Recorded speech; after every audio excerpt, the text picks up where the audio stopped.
hearts that justice betrayed. Radio True Media on FM 103.9. Radio True Media on FM 103.9. Now we voice, now we power. True Media go shine like tower.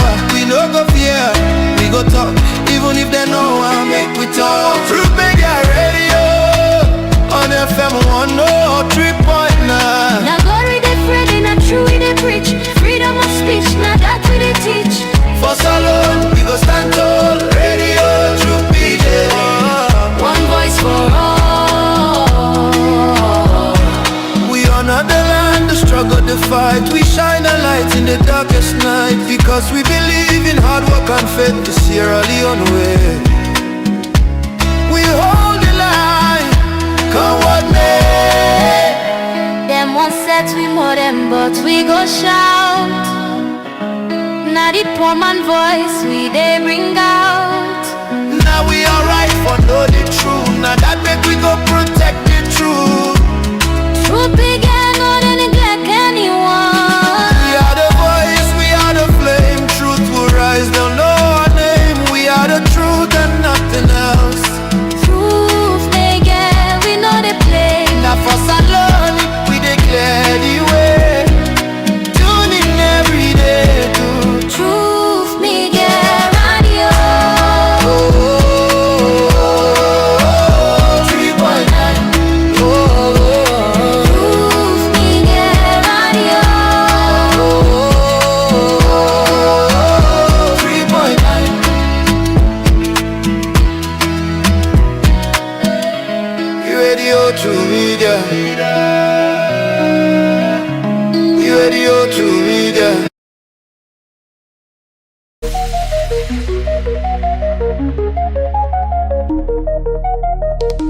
This is Truth Radio, 103.9 FM. We empower the nation.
Mina Yusuf Jallo, the Cow Footprints, and you they listen to Truth Radio on 103.9 FM live from Freetown.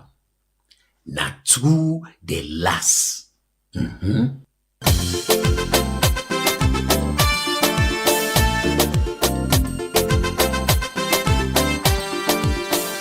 For almost a year now, the Sierra Leone Association of Journalists, SLAJ, don dey per one mission. And this mission na for make one old chapter dey na the Salon Constitution where they guarantee freedom of expression and of the press. This not a new fact. SLAJ will don submit this proposal at the time where the Justice Edmond Kawan Constitutional Review Committee be the work. But even though it not be appear at the final report, the arguments not be ever disappear. In fact, the arguments in a today pass any other time. The tripartite committee will be set up because of political tension then. They recognize say constitutional reform important for make we get believing among we self, accountability and collapse. But we for make one thing clear. If constitutional reform now for make we tap problem them tomorrow, then for protect free expression for being one main part for that effort day. Because democracy not only the well where it camp an election. No. Democracy the well where citizens then they afraid for talk. Where then they intimidate journalists them. And where then they silent voice them where they talk true to power. And this campaign, not to forsake journalists then they ask for special treatment so freedom of expression na all man property. Bloggers, market woman them, students and academics, politicians and you self where they vote. From the one the way they write book and the one the way they make music to civil society activists and comedian them. Now the thing where they give it the right for criticize policy them, for expose corruption and for put multiple governance business at the country where we not go afraid. One old chapter in the constitution where they talk about this go make the pattern we not clear, we able to revise them.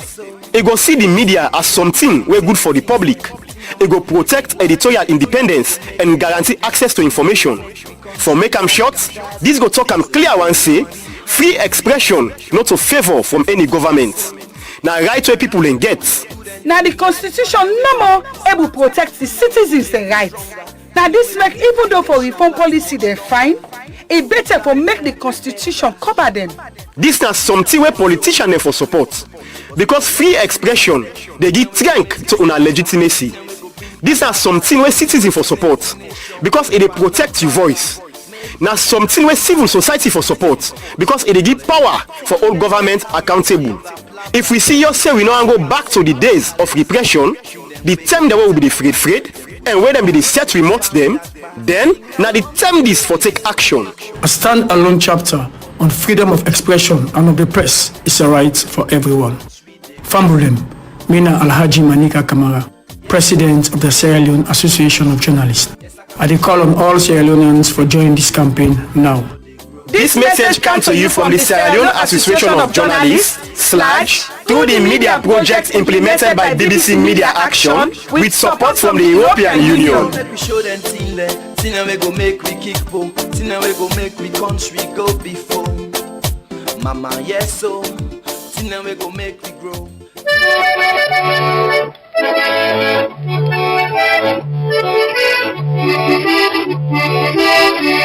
Ayo Nyabole sawo matonya yepe gwagwo era we Tonya yepe gwagwo era ngatu ayagwo ngeza watominane FM we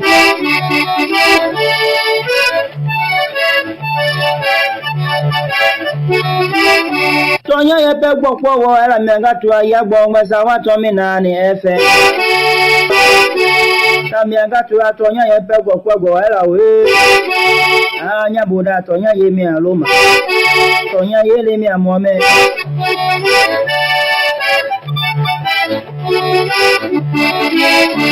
Nyabone jagbe nyale ngeja ti anyale dwe mi do nyango ngolo tonya yepe gwagwo era we mi atanu isivena Nambo rabo mi driver Nyabuda jepe gubura bo mi wabido tonya yepe gwagwo era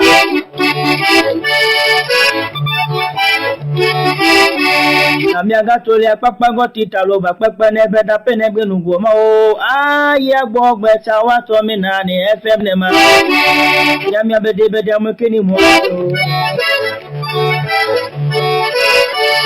ya de kini mo ni da keza me bi lo to me gbo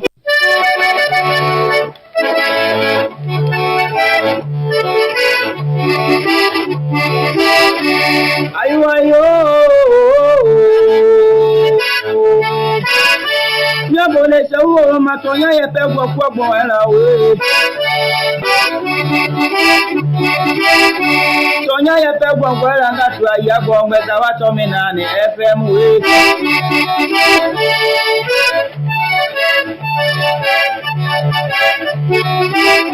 Tonya yepe gwagwo era ngatu ayagwo ngeza watominane FM Tamyanga tu atonya yepe gwagwo era we Nyabuda tonya yemi aloma tonya yele mi amome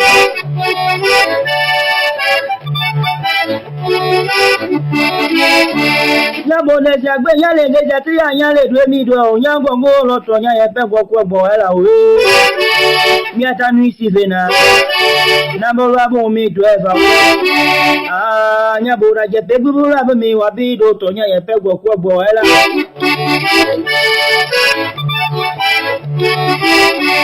Ami agato le papa go tita lo ba pepe ne be da pe ne gbe nugo ma o aye gbo gbe cha wa to mi na ni FM ne ma ya mi abede be de mo keni mo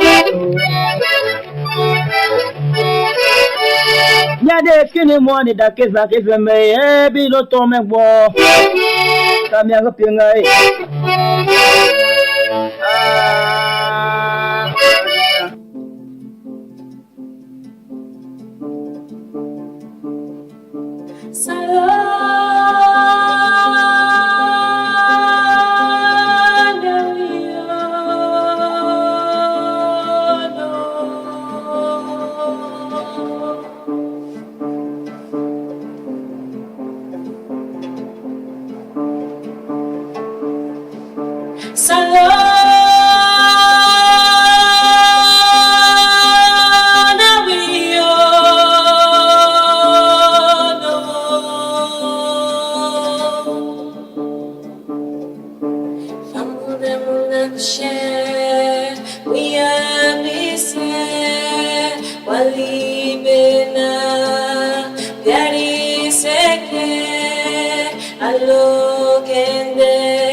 It's a beautiful country.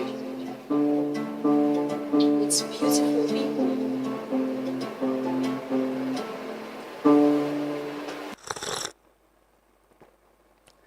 Beautiful country indeed with beautiful people. Good morning and welcome to another week, another edition of the Truth Morning Devotion on Truth FM 103.9. We broadcast live from the studios na Ilkot na Freetown. We're on Facebook, YouTube, and TikTok, and we partner radio stations them right across the country. So they welcome on to another edition of the Truth Morning Devotion.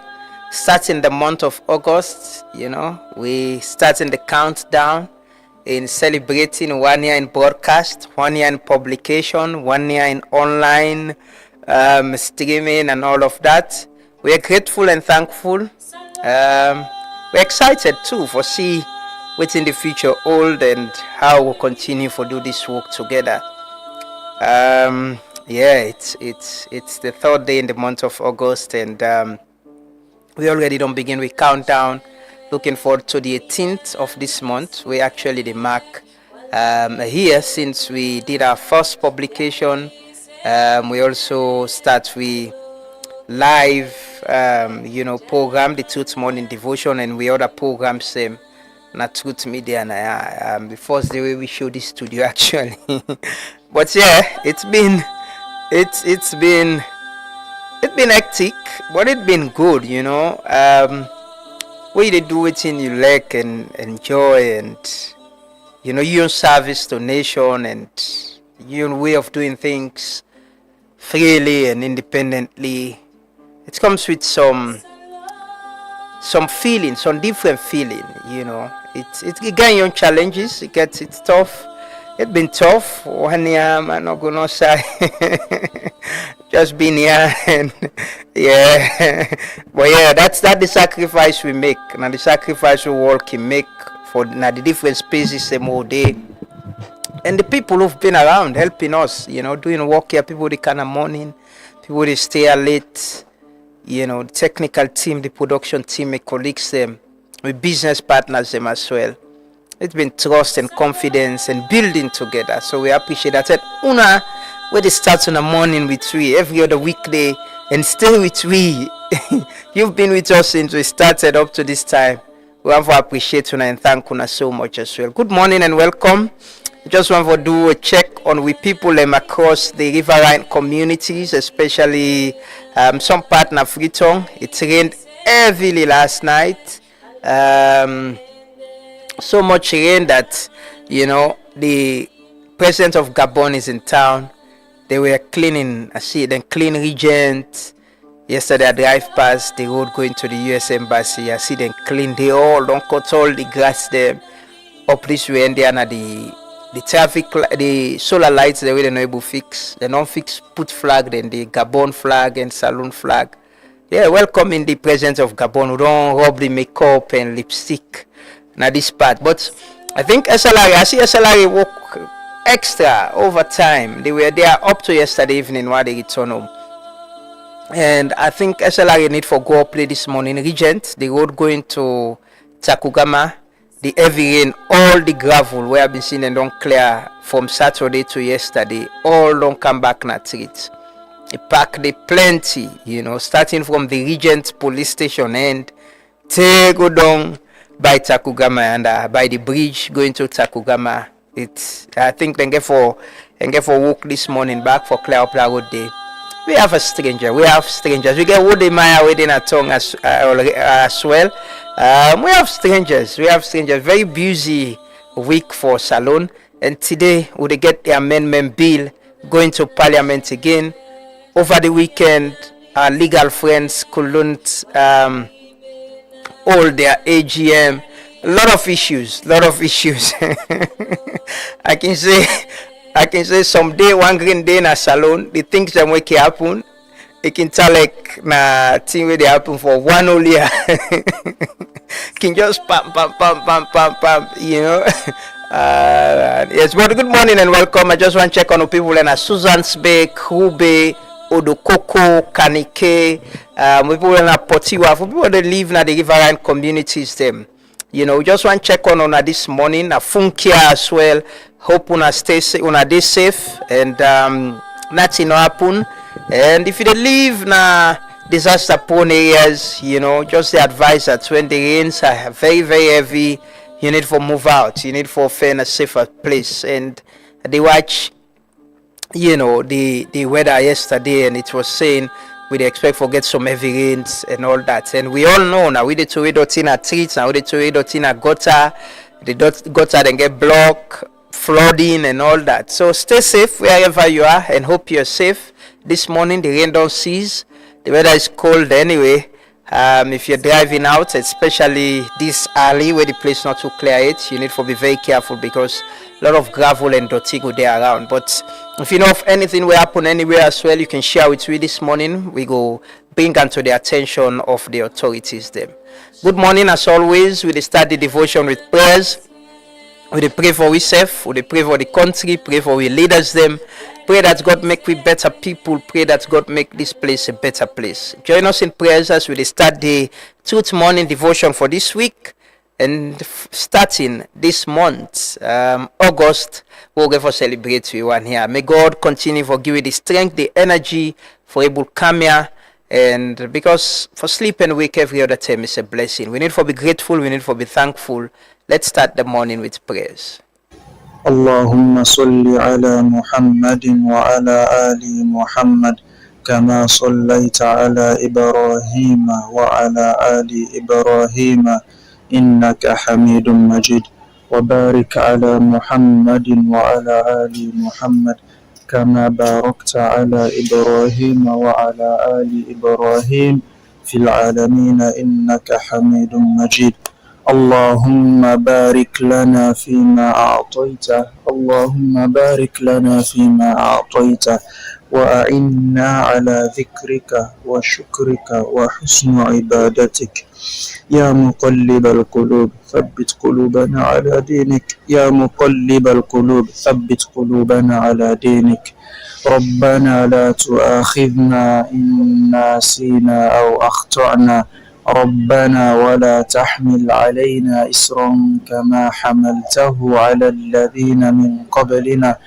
ربنا ولا تحملنا ما لا طاقة لنا به واعف عنا واغفر لنا وارحمنا أنت مولانا فانصرنا على القوم الكافرين اللهم ربنا آتنا في الدنيا حسنة وفي الآخرة حسنة وقنا عذاب النار اللهم لا سهلا إلا ما جعلته سهلا وأنت تجعل الحزن إذا شئت سهلا برحمتك يا أرحم الراحمين سبحان الله وبحمده سبحانك اللهم وبحمدك ونشهد أن لا إله إلا أنت ونستغفرك ونتوب إليك اللهم أنت ربنا لا إله إلا أنت سبحانك إنا كنا من الظالمين لا إله إلا أنت سبحانك إنا كنا من الظالمين سبحان الله وبحمده سبحانك اللهم وبحمده ونشهد أن لا إله إلا أنت ونستغفرك ونتوب إليك. We go pray for may God show mercy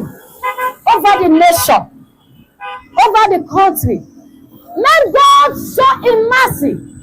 Because the Bible makes me for understand say, He said if the people they will humble themselves and repent from their sin, He said I will heal their lands. So we go pray. Papa God in heaven, we commit the nation unto your hands. We pray, oh God, let your mercy prevail. Let your mercy prevail. We call unto you, Jesus. Cleanse the nation. Purify the nation. We pray, oh God, for make you take over this land, the land of Sierra Leone. Oh God, show mercy. We cry for your mercy. We cry for your mercy. He said, if the people then go humble themselves, and I will deliver the land, and I will heal the land. Oh God, we pray. May you cleanse the land. May you deliver this nation. May you show your mercy. May you show your mercy. Father, without your mercy, we have nothing to do. Without the mercy of God, we have nothing to do. Without God, we are nothing. Without God present, we are empty. We no go do without God. God, we need you. We need your presence. We need more of you. We need more of you. Father, take over this land. Take over the nation. Take over the land. Bless the land. Show your mercy. Show your mercy, Lord Jesus. Mercy over the youth. Show mercy over the nation. Cleanse we, oh God, and purify we. In the name of Jesus.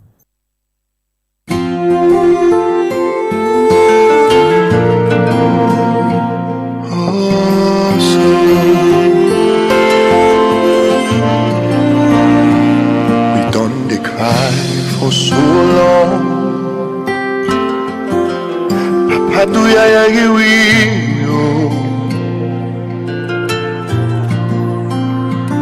we done the pray.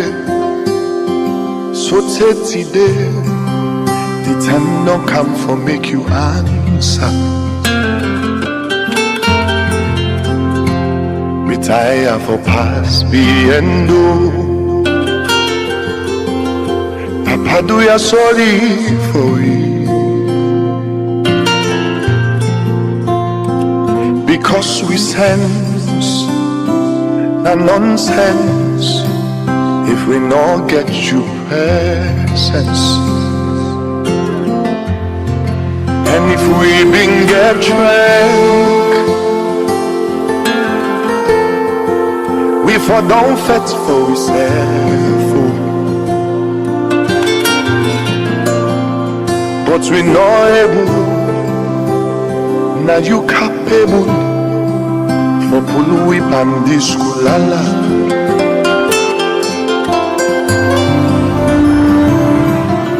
The part you begin and the press, do ya we need the pen for dog. We done the kite, do ya just make the rain for dog. Can't help we love, so we go right.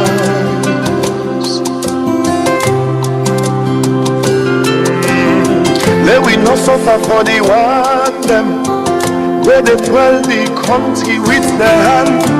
We we leaders them please guide them.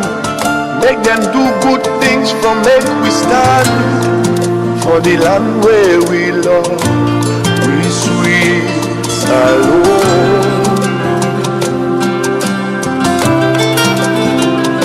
Oh, we dey pray for Salone, oh Salone, we dey Salone. Good morning. It's outside again. The watch and listening to we on Truth FM on 103.9. We already talk. My name is Nafisatu Olayinka Ding, and the co-host of the Truth Morning Devotion.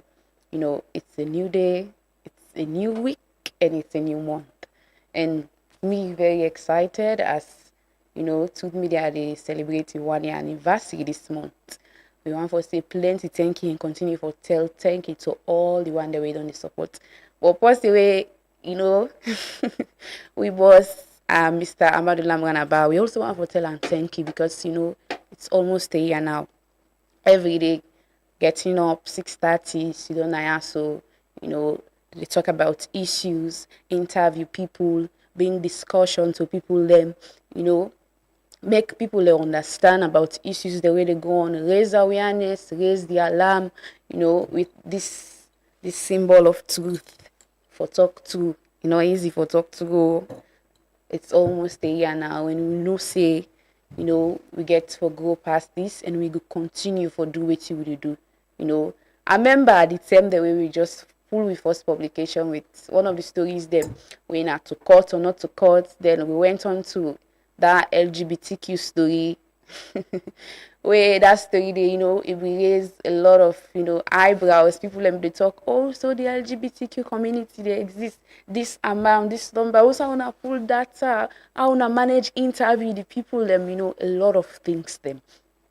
We do so many stories the way we just start, where we come, and yeah, we are now creating impact, I go proudly say, because most times and most things the way we do, we talk about, they raise alarm about, we see say there is change, we see say improvement there, we see say there is action and there is impact. And we also tell Papa God thank you because I make all this possible.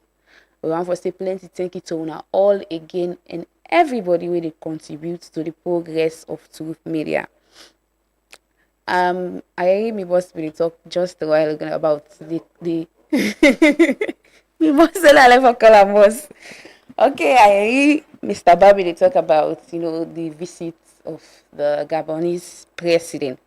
I was there yesterday when came, you know. Or like I can talk about the makeup, the lipstick. If you see where they don't design, you know. But one of the sites, the touristic sites that we get for visit now, the Lester Peak Viewing Platform and also Takugama Sanctuary, the fine side there.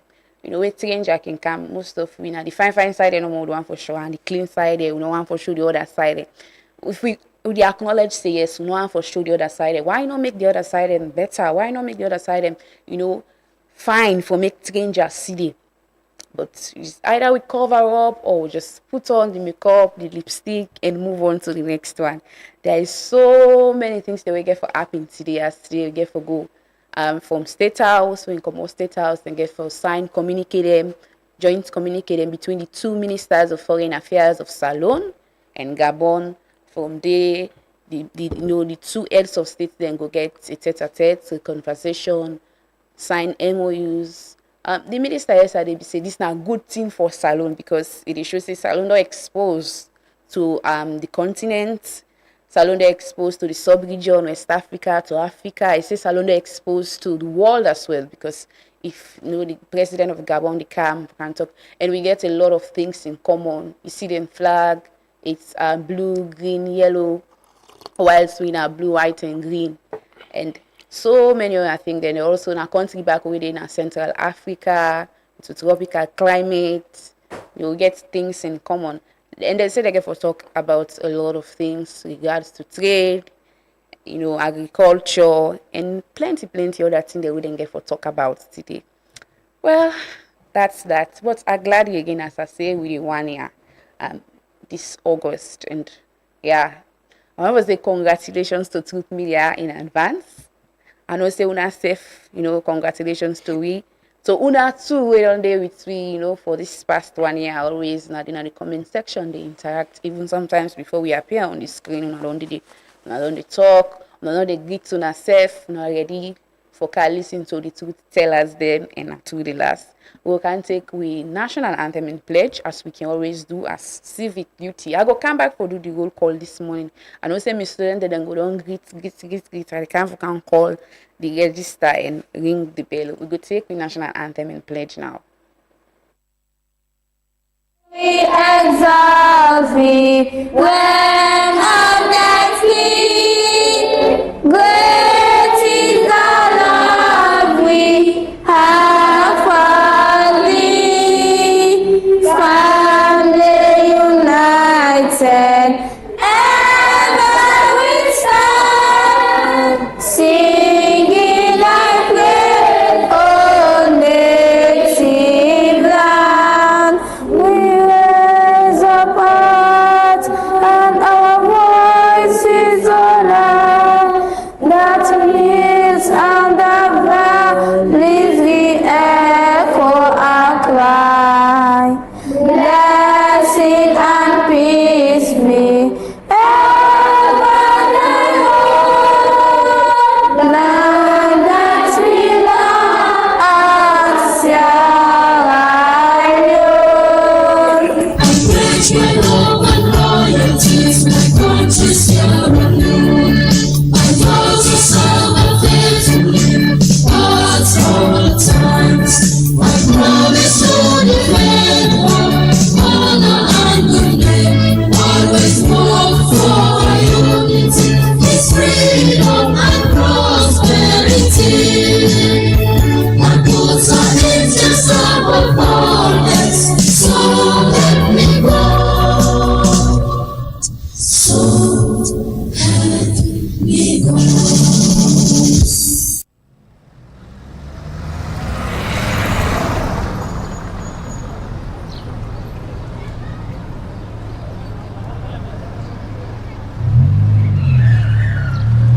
Will the Mamama village get their rights today?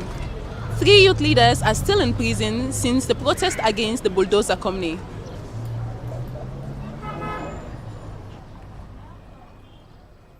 Having heard the argument from both the prosecution and defense, I hereby declare the following. On charges of embezzlement of funds, not guilty. Hey! Oh, this country. On damage to community welfare, the defendant is not guilty.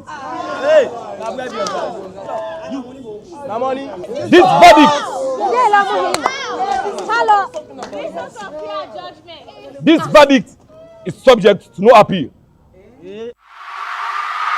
From 1961, them still not change the plan. Now all thing in we on. Now we forbid the change where we want see.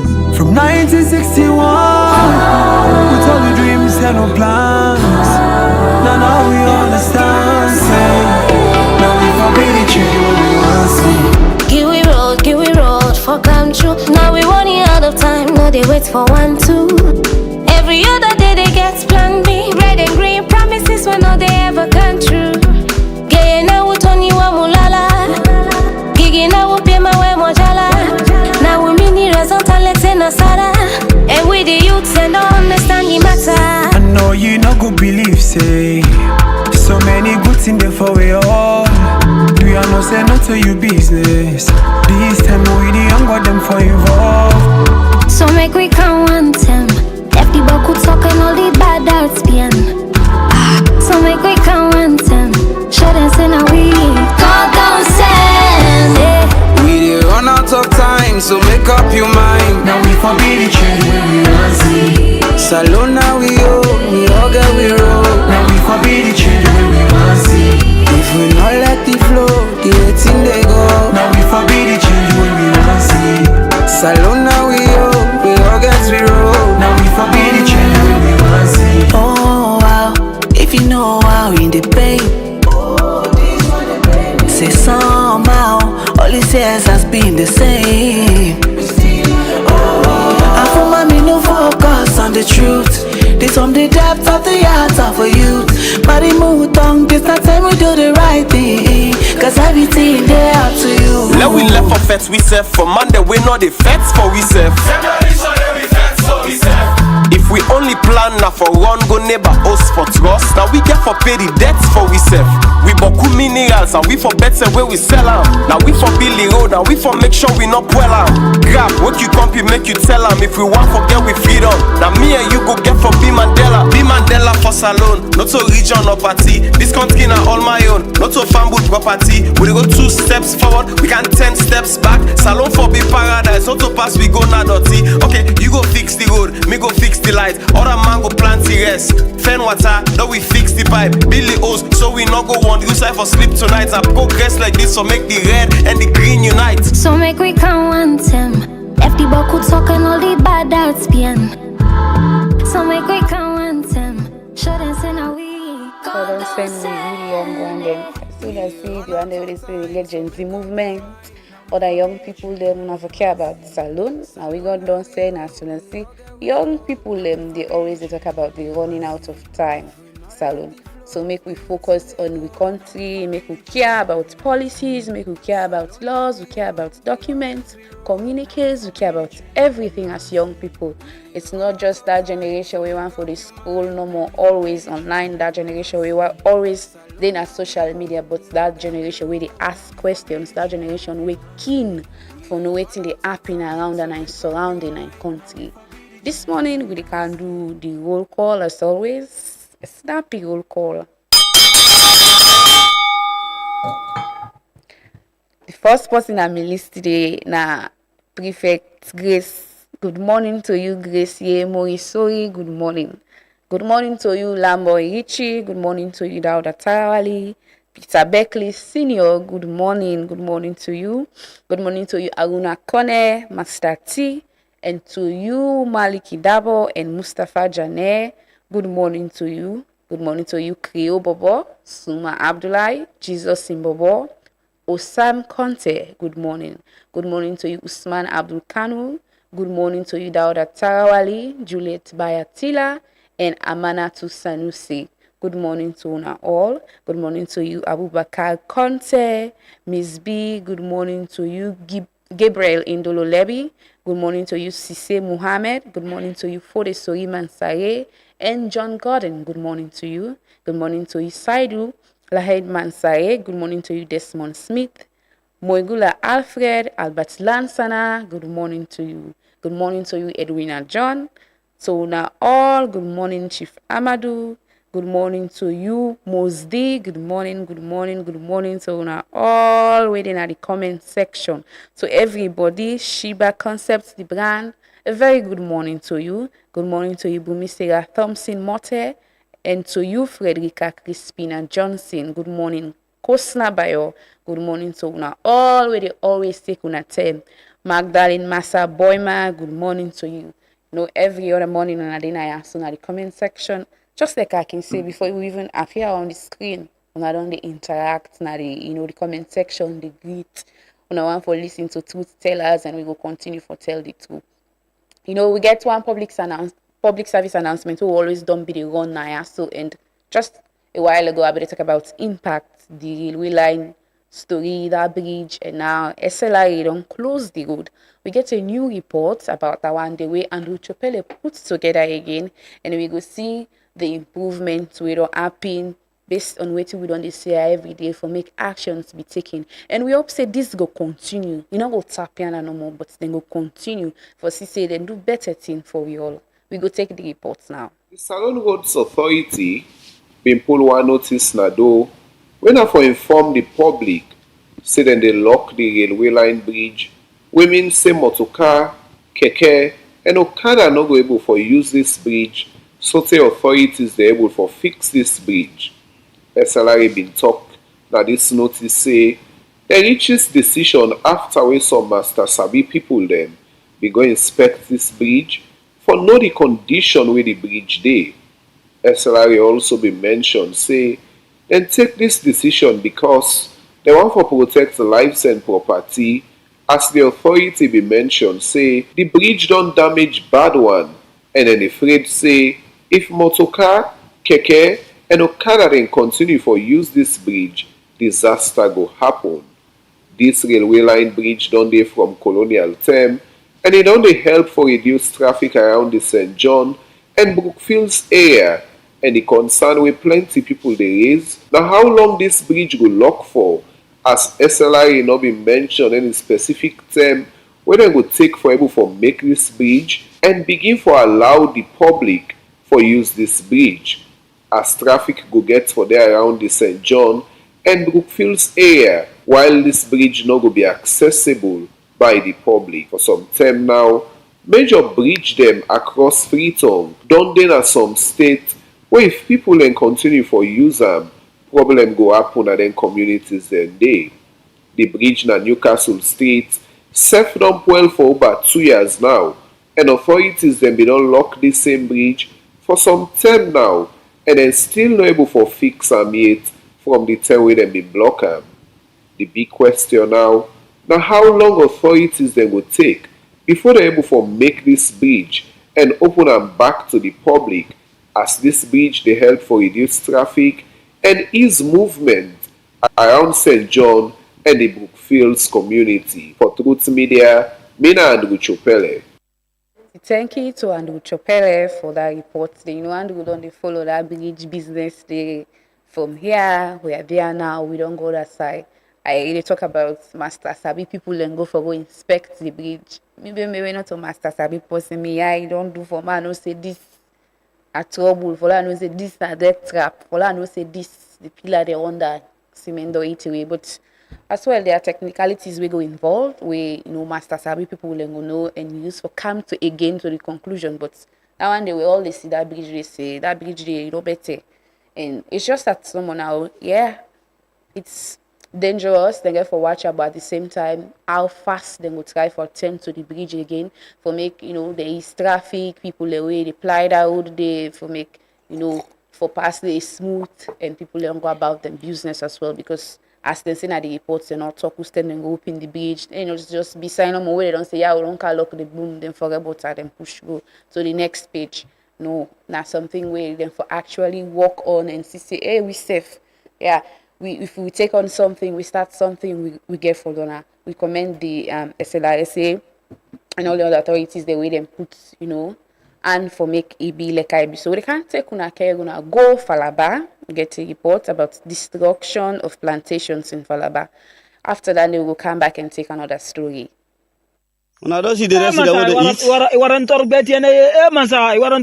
don't see the rest. When I don't see the rest. When I don't see. Now I'm company this. Me you know see the first land it damage past this. Me you damage past this. Now go see down the back. Go down there. If you not see when I go see yes. Look at the cow and they go. Look at them they go to run. Look at them. Look at them they go. We're not able, but God is able. Look at them they go. Look at that cow and they go. Cow them for Mali. Oh God, they not a problem. Like just they had, they come pass, them poor people. No bad. If you not get side, but it's really a trending where people that don't plant, they rest, they don't say they remember for harvest, then things like that they can happen. Really easy. They don't take the time for toil na the soil. Day and night. You don't prepare your family. They say this go happen, I go get a good harvest. Then unfortunate situation like that they happen. Cow them just come up from hard come can like a stampede, then can trample upon which you don't sweat, you don't toil and look for. It's really not easy. We go can take again another story. The Sierra Leone Commercial Bank don't sign a new brand ambassador when Aswad Bedun we win Housemate Salon. We Emmanuel Boa put together the report. We will get that report now when we will come back. I need to be part of the Sierra Leone Commercial Bank family, and I look forward to working with all of you, inshallah. Sierra Leone Commercial Bank, though officially signed AYV in 2025, Housemates is in for winner Wad Baidun as the bank in brand ambassador. Then do this signing ceremony at the bank headquarters within Asiaka Stevens Street, na Freetown.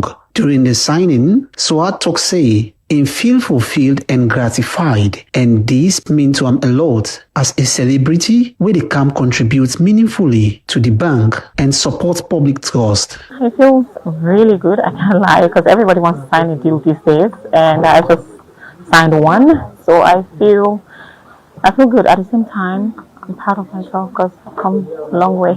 So basically, signing is one, I already done it, and more exposure, and being able to contribute something to Sierra Leone and the bank as well. The Deputy Managing Director of SLCB, Festus Isoa, say this na big moment for the two brands them, and then they hope for see SWAD contribute meaningfully to the bank in brand and in service to the people.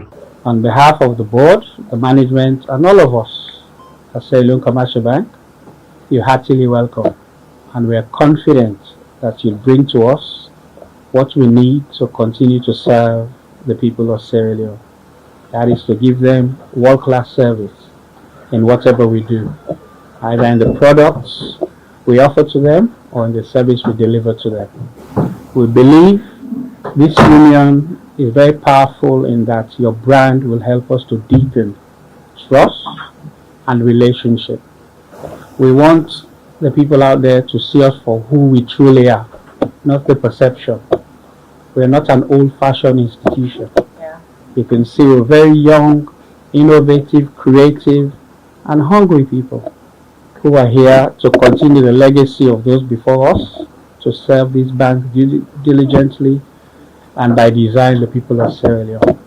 As a Sierra Leone Commercial Bank, don't enter inside this big partnership with SWAD, a celebrity and young influencer and a salon. The bank in management the hope say SWAD don't join them family, and it go help them show the public the real value of SLCB and build more trust in the banking industry. For Truth FM, Emmanuel Boa the report. Plenty thanks to Emmanuel Boa for the report. Then congratulations to SWAD. And we've been talking about how, young Sierra Leoneans, they do well in the entertainment space or whatever, get opportunity for get their package there, their role there, we themselves go realize something. We see AfriCell signed Rezelic the other day, SLCB don't sign SWAD, and hopefully the other banks then go follow and go sign other young people, and we get incredible JJ, Aminish Day, Boy Day, other artists them, hopefully the other telcos them and banks them as well.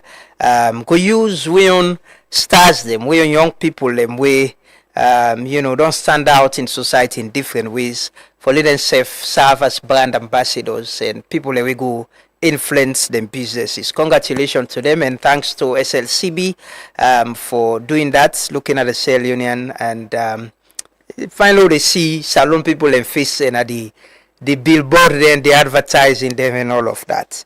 But they can take another story today, like we said, I'm very busy. They're going to open up the phone line. We still want to get the conversation and people and views about the amendment bill where possibly will be passed in Parliament today. That's the expectation. They go the committee stage aside and they go line by line on the things them where they inside there and correct towards them or vote on waiting and disagree on. But we can't forget the Attorney General and Minister of Justice this morning. But we want to set the context first, get people and views. And so the minister come, we can just take them up from some of them concerns today. But not take the president had a very busy weekend. Like I say earlier some time ago, the Italeki day with we this time, day with we. And they spend the time now, in busy schedule. Now ECOWAS and other side them don't look reduced. So this next 2 years we spend them together, and it's sometimes it's so refreshing when you see the president in country. They visit different places, go with him family in Takugama and Leicester Peak, and this weekend they go na farm, go na Tomabom, go na Ion Farm as well. It's refreshing. Give you that hope say your president will care. It with we. That assurance someone say yes, the party around. Because people themselves way for do certain things them. Then go there around. They know they go. And I see the ministers them been get a retreat, a governance retreat over the weekend as well. So where the party man and the day sometimes and the way the party go, man then said they go, they not care safe. Then they go, watch the party go, then said they go. But I'll take them 2 videos there of the president in visits to Tomabom and also in visits to Inyong Farm na Tiung. Let's take them quickly, we'll come back shortly.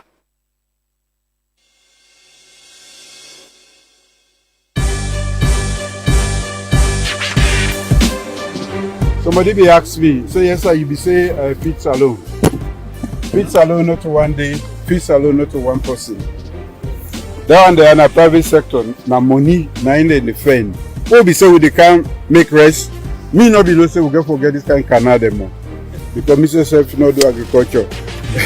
Me do agriculture now the feed, now the middle land, and today I don't earn certificate because I know now we get for land level this place for me to use the water where they come on at the canals then. So I want for make we all left for the talk plenty, make we come put hand under the one the way they work already, and make ourselves go dirty with hands small in a bush so that we able feed ourselves. The one the way they sit on a Freetown, they say the party say go produce rice. At the rice now we they produce so, but not a one day business. We get for producer and we get for produce enough, and we get for feed salon, and we get for supply other country then we get the money, the salon go better. You know this plant? This is rice. The rice you eat every day. Okay, this is how it grows. Today is Tihu, just one of the farms. This is over 200 acres. It can go as far as the eye can see this way and this way, and using machines we've been able to cultivate this, of course with the rice seeds and other inputs. We'll be able to do more and feed Sierra Leone. The moment I said don't grease it, we will feed Sierra Leone. That His Excellency the President been go na Tomabom and go. Yeah, but now they ask for the rest. Now we can ask say we need to see the Tomabom rest. You know it been long. I'm sure the ministers have to accept now. I say yeah. It's the expectation. It's the promise and waiting we expect as a people. You know, I know there's been huge partner investment on Tomabom and as well government investment in them, and we are hopeful. We just say look for the rest day. You know, people people will be happy as well. They will commend the government, and I think there's something happening at the agriculture sector. You know, while I see the president visits to myself, I've been to say the president just sacked the two deputy ministers them at the Ministry of Agriculture recently. The reshuffle we do or replacement we do. The ministry presently not gets deputy ministers. But they not approve it. They don't appoint two. I understand say possibly then go approve them at parliament today. But it's sack on two the deputy ministers them. It tells you there is an issue. There is something that must be concerning. And the president immediately, it not take long, he visits Tomabom, when at the biggest part of the feed salon plan and agenda. And it means there is something that is not happening right. And hopefully, Mulga thinks so, like I always on the scene, the kind of investment and time we don't put for agriculture. You know, finally, after President Bio in time, we'll begin to talk about how we don't waste money in this sector. Finally, we see how, you know, we're progressing from the kind money and time we don't put for them. I always tell on a back, but how agriculture for feed we serve, not only Utino, Pakabasta time, former President Koma, and now President Bio. And we can spend 10, 20, 30 years just talking about how they feed we serve, you know, for see results, and that is what the people want. So they can take another story. The president of Gabon, they told already, he arrived yesterday on a 3-day working visit. He have visit different places today, and for sign like Nafisa to say some agreements them. I've been to Gabon, by the way. I've been to Libreville, the city, bustling city, you know, very, very lively at night. And I went to the airport and then get economic zone, just like waiting Arise Bewandu Naya. Then get a place where a very big place. Most of the company then they do pharmaceuticals. Then they do then board them where like all the export board, so they don't. Then a finished products, then they produce whatever kind thing you want from the wood then they sell them. Then the exports are now safe. Then get a system where then connect the economic zone to the ports and get boats them where they go direct to it, but then get train as well, where they take things them from the economic zone and carry and go direct to the port for exports. Now the model land they were Arise Bewandu Naya, but there were a lot of issues with that. But I'll take this story quickly, we'll come back shortly.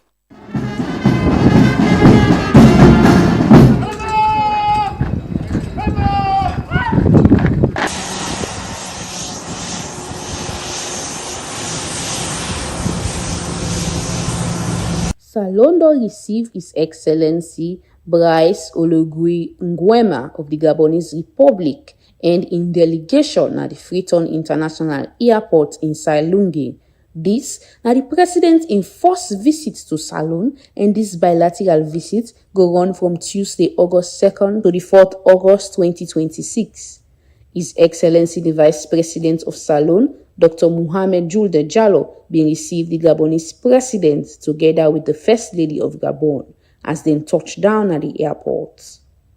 Minister of Foreign Affairs Timothy Musa Kabatok say this visit na an expression of the fine relationship between the two countries, and like how we flag them similar, na so we they share a lot in terms of trade and agriculture. An expression of the depth and fineness of the relationship between the two countries. And so as you see, even with the flags, they're very similar. You know, you get the green, yellow, blue for Gabon, and you get the green, white, and blue for Sierra Leone, and then capital city of Libreville, where also means Freetown, and we all are coastal countries, we're in a tropical environment. So there's a lot we can share in terms of trade and investment, in agriculture, maritime cooperation, and all of that. He say, this they show say Salondo exposed to the African continent and the world, and this mean good thing for the country in development. This they show say Sierra Leone is now very much exposed to the continent, exposed to the sub-region, exposed to the world, where countries are willing for going to deepen relationship with Sierra Leone. This visit go feature bilateral meeting, signing of joint communique between Ministers of Foreign Affairs of Salone and Gabon, and also viewing of major touristic sites like Leicester Peak Viewing Platform and the Takugama Sanctuary and Innovation Center. For Good Media, Nafisa Olainka Din the report.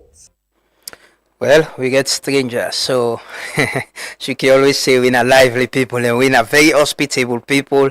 But at least we get places so I can take people now, especially in Freetown. We get Takugama and we get the Leicester Peak viewing point. See all inside and they don't clean them. And hopefully we'll keep them clean. We'll keep the makeup and lipstick and not just clean them up as them people. And they go. But I'm sure Regents, the road to Takugama needs some very heavy work this morning because of the rain, the gravel, the dirty all day at it, and I'm sure they're going to work on that this morning. So stranger not go see that part there of we, you know.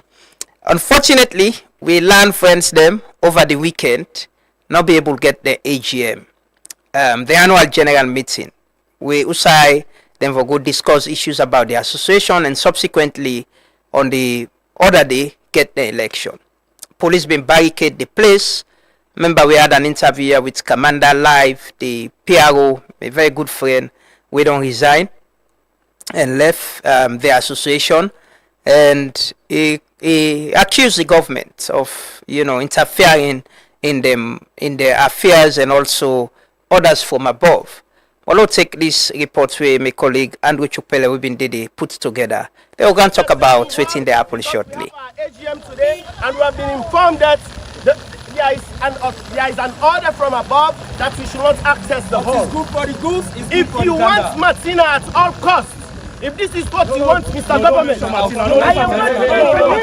If you want, then do it. Then do it.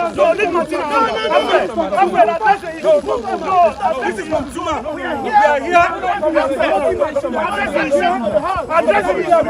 As the saga they continue, now the Salon Bar Association, the Salon Police been denying lawyers them access to the Bintumani Conference Center, outside them before all the annual general meeting, when during this AGM, then for conduct the elections for make them get new executives for the association. Presidents for the Salon Bar Association, Tuma Adama Jabi, be asked the Salon Police for explain wetin make them been block the entrance to the Bintumani Conference Center outside them for all the annual general meeting, and wetin make them postpone the association in AGM without any court order. Engage with the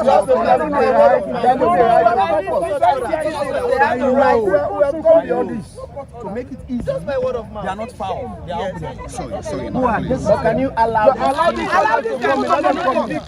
Allow this to come in. Nobody at this stage will not create any mail. Allow them to come in. Engage with the IG and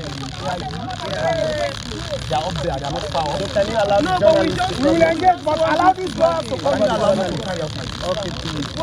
Is that your duty? Instructions. Are you above the law? Do you carry your instructions without the law? You cannot take instruction without the law. That is why I'm telling you. Okay, I'm asking you kindly. No, but I said the lawyers come in. Let the lawyers come in. Allow them to come in. It's their human rights. It's their human rights. Regardless of the outcome, let them please come in. All due respect. The former public relations officer for the Salon Bar Association, Alfred Commander, be accused government of interference into the affairs of the association and say the association supposed to be free from government's control and interference. Access the main hall because we have our AGM today and we have been informed that there is an order from above that we should not access the hall. It's good for the goose. If you want Martina at all costs, if this is what you want, Mr. Government, I am not. If you want at all costs, then do it. If you want at all costs, then do it. This is from Zuma. We are here.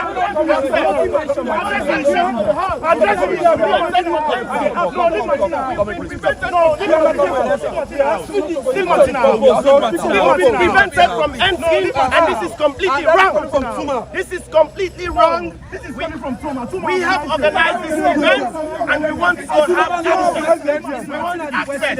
We want access. That's all we are saying. We want access. Governments want to interfere into this process again like they do in every other process. This is completely wrong. This is completely wrong. This is completely wrong.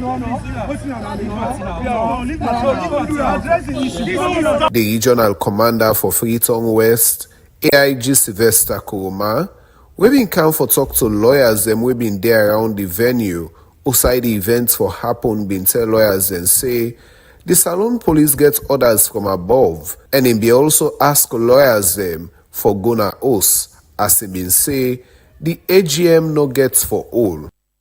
For some reasons or some circumstances beyond our control, we regret to announce to you that this conference, your AGM, will not hold to you. Thank you. So I'm here to please kindly ask all of us to go back home. You're going to say that soon. Be informed accordingly.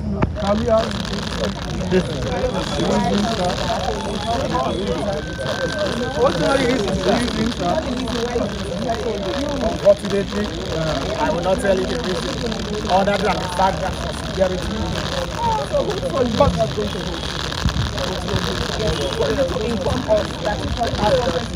Who did he write for? Who did he write for clearance? Who did he write for clearance? Well, that's your answer. For security reasons, I I regret to inform you that I'll be going here. Thank you so very much. We'll kindly ask you to go back home and inform The General Secretary for the Salon Bar Association, Alfred Paul Joa Esquire, been issue out one public notice outside them been postpone the AGM to a date we then say the executive go later announce. For now, Martin Bendu Ibenda, when are the other presidential aspirant, not issue out any notice or word yet regarding the decision of the Salon Police and the indefinite postponement of the association in AGM by the present executive. For Truth FM News, Mina Andrew Chopele. Plenty thanks to Andrew Chopele for that report there. Louis Kintokanaya say this country, if we normalize wrong, the same people that would use for do wrong by other people will be used by other people for normalize the same wrong. You know, bar institutions like bar associations, SLAG, Labour Congress, politicians don't forget nothing for do with the institutions, and they should not even try to influence them. These are institutions which will actually help you for govern well, because you need them for speak to you if things are going bad, because of their independence, because of them they serve the interests of them profession or for guide you on waiting for the right. But we all don't see down here. We saw what happened in Kenema. We see waiting happen at Brookfield Sotelia. Citizens then we want to go all the meeting. We are stopped by the same police. The police, now the leadership they change, but not the same police, not the same people. We are stopped, not allowed to enter there, and been to money again. The same police say for security reason, you're not allowed. It was wrong today, it was wrong the other day, and it was wrong over the weekend.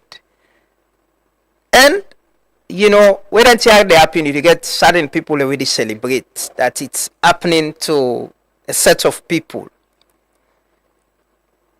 because they get political differences between themselves, and at this camp you did, at that camp you did. But what is wrong is wrong. If the same police can do it today against people who have been so powerful, who have been believed they are so powerful, this same police, once you don't normalize this whole thing, this same police can do it again against ownership. It's just normal.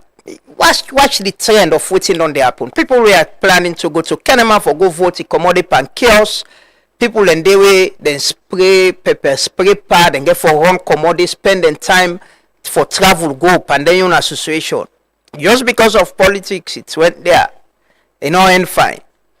An executive commodity with ala pam. Other people and go form the union. Then people and they want go, or members of the same association want go all meeting. They were stopped. Say no. Some of the people where they cry now were the people who have been they justify waiting the police do then. They're crying against the police now. So you see the cycle, eh? You see, when you justify wrong, that same wrong day, they will use it against you, and you'll be the person where they cry, where the other people them where they enjoy from, and then go they celebrate, then they dance. We all see what happened the weekend there. One set been in chapter 1. They enjoy, get good time. Another set were crying. But you know, again, until we get a system, politicians, a government, when no one get nothing for do with their association, they are in business, then Tiago they continue. Until you, because there is nothing wrong, then constitution no bar them no for participate pamba election if you're a politician or member of any political party. But SLAG waiting we do that helped us. I think we saw this coming. We all see them and agree say anybody who get political appointment with directly affiliated to a political party, you need a contest for position. We need a vote for you. You can attend with AGM, you participate, you are still a member. But we know they give you with position because we know say you already get affiliation with a political party, you get an interest there, and you get political appointment. We not to learn people them, we not to lawyer them, but we saw that coming, and which we lawyers they will get, then guide we see them and agree. Say no, once you get political appointment, you serve anywhere, you get political party card, you don't have any political party, but you still a journalist. We can't take that away from you. You're still a journalist and a member of the association, but you can't contest for a position. We can't vote for you to lead us. But we learned friends and us look see that part there of what was coming, and now I can call Gegen a truth, not trouble now. It don't be big problem within the association, and it's sad.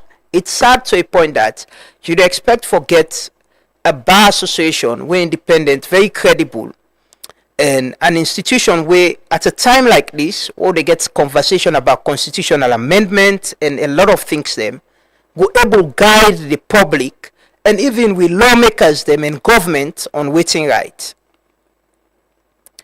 Commander we been benefit from others from above Tradena, then they cry against others from above now. So the under the benefit from others from above now, therefore cry against others from above tomorrow. By as long as we allow politics and government forget hands in the running of the institutions there, the enjoyment said they last forever. It will come a time where they want to get rid of you if you become if you be resistant, then they call others from above by you. So again, something that happened presently. The case they caught, I'm not talking about the case, but we also what happened to the National Elections Watch. There was an attempt na parliament. Serious allegations. Later parliament can say no to serious business system, pull and panam. Now then they caught. There is every effort where they show now face say there are people who are trying to bring new down just because they don't want to new observe the election 2028. We all see them. People are seeing it. This was the same new we observe election in 2018. Come out with a report. Certain people and celebrate them. Now new are the enemy. We all see them. We're seeing it in front of our eyes. Institutional people don't build for years. We on what they say now. We're very credible. People are using all they could for destroyer. But again, it will come back. We don't see another this nation. We don't see thing the way people then do when a wrong thing, how then thing then they come back to them. You know they talk about Kamao, na reality, na the real. We don't see them. We they see them. It they happen. They go back and cancel. A cycle. We'll take the final story. We can open up the phone line and can talk to the Attorney General, Minister of Justice. Parliament on Friday been passed the supplementary budget. We get for do with sweating government, get for spend on and a lot of things. We colleague Kelfala Kagbo puts this report together. Let's take it quickly.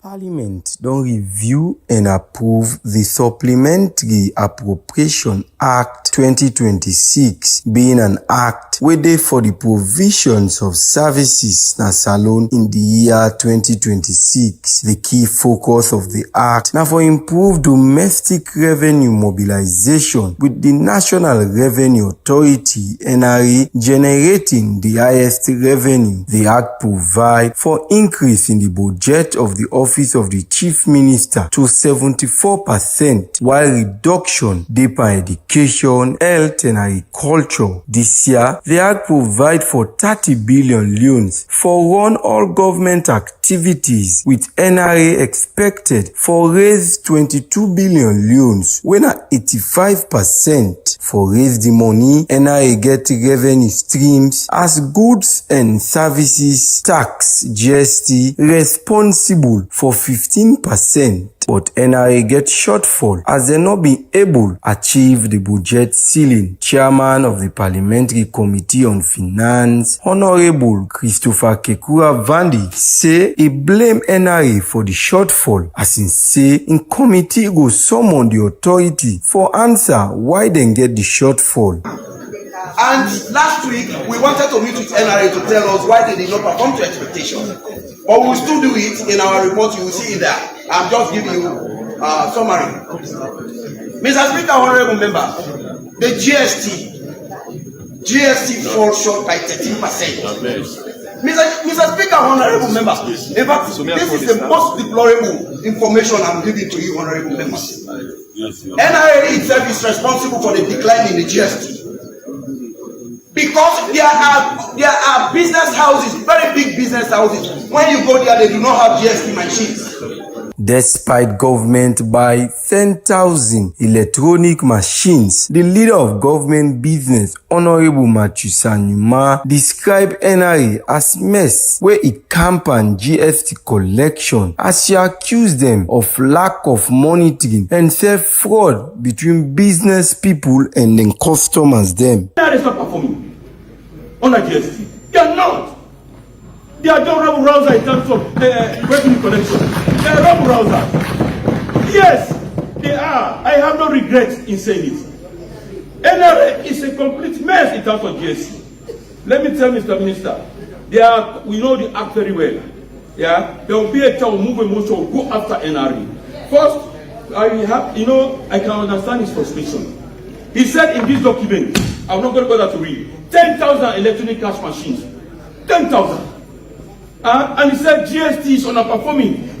He has not given away anything. The Minister of Finance, Sheku Fatamadi Bangura, be assure members of Parliament say the ministry go develop policy where will provide robust monitoring and tracking of NRA in handling of GST collection. Minister Bangura make am clear say Salon not get boku donor support again as need dey now for improve on domestic revenue mobilization. For Truth Media, Kelfala Kagbo, the report. Plenty thanks to Kelfala for that report. They're a very interesting debate, and one of the people we are always, for me, can stand out while they watch parliamentary debates, especially when it comes to the economy and social services. Now, Honorable Ibrahim Tawa Conte, the Deputy Speaker, I watched them all actually. I watched the debates. I rewatched them yesterday because on Friday I've been going for go pray. And I don't know if not because he openly don't declare say not going for go parliament again. But this is the Tawa I have known. I've known him we go parliament and we raise issue about the SALCAB issue and all of that then thing and day. So I'm not surprised. I know sometimes we they na the government bench we get for do with politics, he'll have to play the politics. But when it come to some national issues, then we get for do with the economy. It says it as it is. And one of the things that we say on Friday, now that, the president for able sack people them, we know they do well. We give them assignments, they can't do it. If we sack them, because the responsibility comes back to him. But keeping people in places where they do things them right and then still they do. And we keep complaining about the same things. And they talk about the port. The amount of money they lost as a country. Whilst the other MPs and talk about GST, he was talking about the port. The amount of money they lost there. And our government in money where they mobilize, not enough, and we expenditure very high. Honorable Tawa mentioned one thing. Digitizing DSA, people already travel. So when people and they travel on government, we give them money, Forex, forgive them money for travel as then DSA. And he was saying, why don't we digitize this and give people card instead? Give you card, you go, you use an at this amount, you use them waiting left, you carry them and report. Because the pressure is on the bank, on the for Forex, where they put a lot of pressure. Now, if you watch several reports, term and day, we reserve. They go 1 month, 1.5, 2 months, wait for the 3 months. You're able to cover 3 months. So it raised a lot of issues. I think we'll give offend that video, then plan, let people, like we put on our Facebook page, let people hear what he say. Although he's part of the government bench, but he raised very critical issues them, where if the ministry and government listen to, we can address a lot of issues. Because one of the things that we talk about now, agreement. A lot of companies then they sign agreement when it comes to let them meet their own part of the bargain for pay government money, then begin give all kind of excuse. And then they go to parliament, most of them get waivers them on a lot of things. The big companies them and the pressure they on people who they do small businesses. We want they run them business there. You they rush, you they afraid lay months not done, pay or NASIT. what gonna places, what buy things then GST, then they cut you GST, then give you receipt, then they show you all term, then they cut them. Small businesses and they struggle. People them way get a lot of waivers where they want big businesses them.